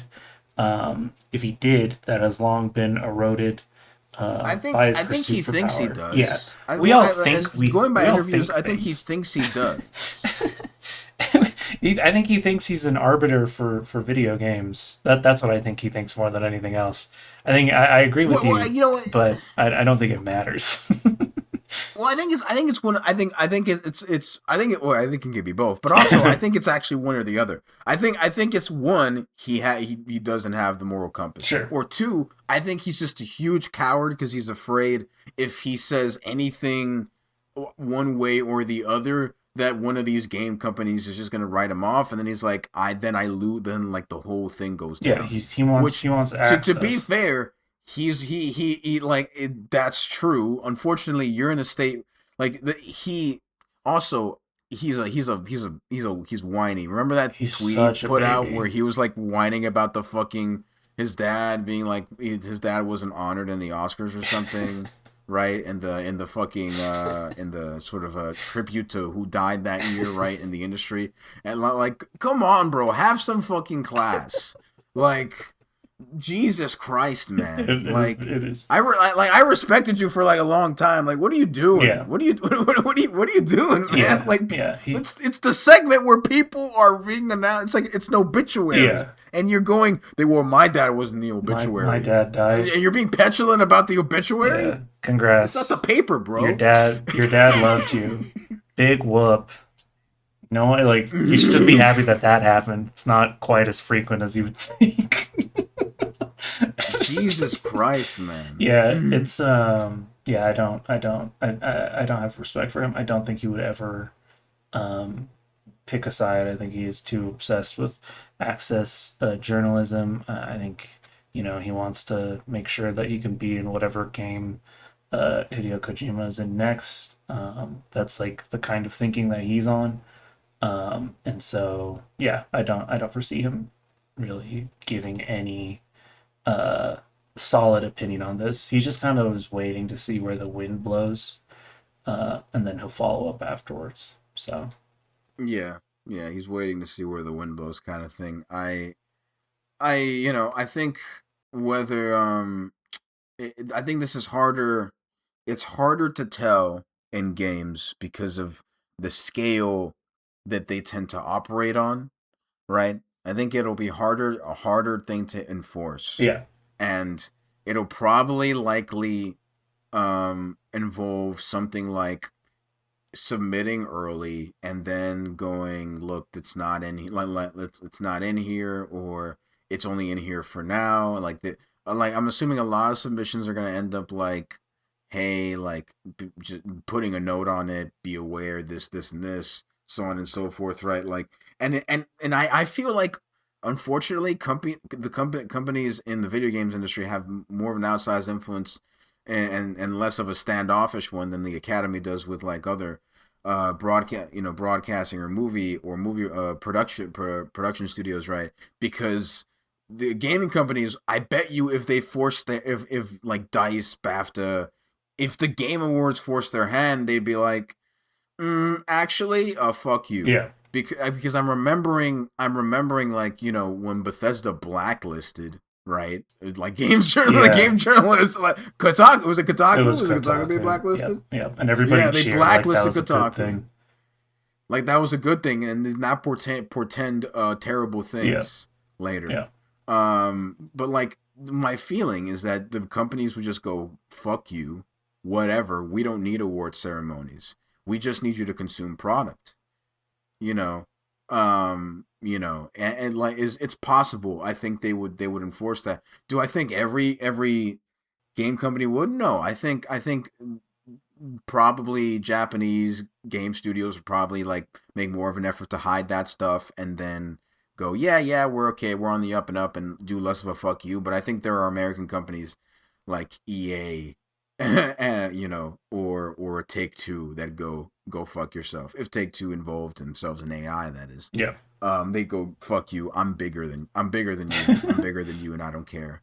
You know, unfortunately. But it is interesting to think if BAFTA, Dice, if these kinds of things follow suit. If the Game Awards is outnumbered and it's the only one not doing it, it might sway. Yeah, yeah, because like I said, he just follows where the wind blows. That's it. That's literally all he Yeah. gives a shit about is where the wind blows. Um. But yeah, it's interesting to think about. We'll see. Um. Honestly, this fall, what sort of is born out That's gonna from be a that. 6 hour Oh, podcast episode, bro. I'm gonna have to tell whew. everybody in my household, like, I'm gonna be in my room for a little Yeah, bit. I'm forgetting. Well, yeah, we're actually we're gonna come up on quote unquote E3 season. For kids who remember E3, we're gonna come up on E3 season. There's gonna be a lot of things happening soon. In the next after this month. Um, we're gonna be talking a lot. Yep, there'll be things to speak Again. on for sure, for sure. I think there will be things to speak on, assuredly. Yep. But yeah, that's it. That's the podcast. There any last thoughts? Yippee! There. I want Shuri to do things to me that can't be described in this podcast. That's my last thought. Mm, Yeah, yeah. I feel that. I feel He that. said I wise feel that. words. Wise words.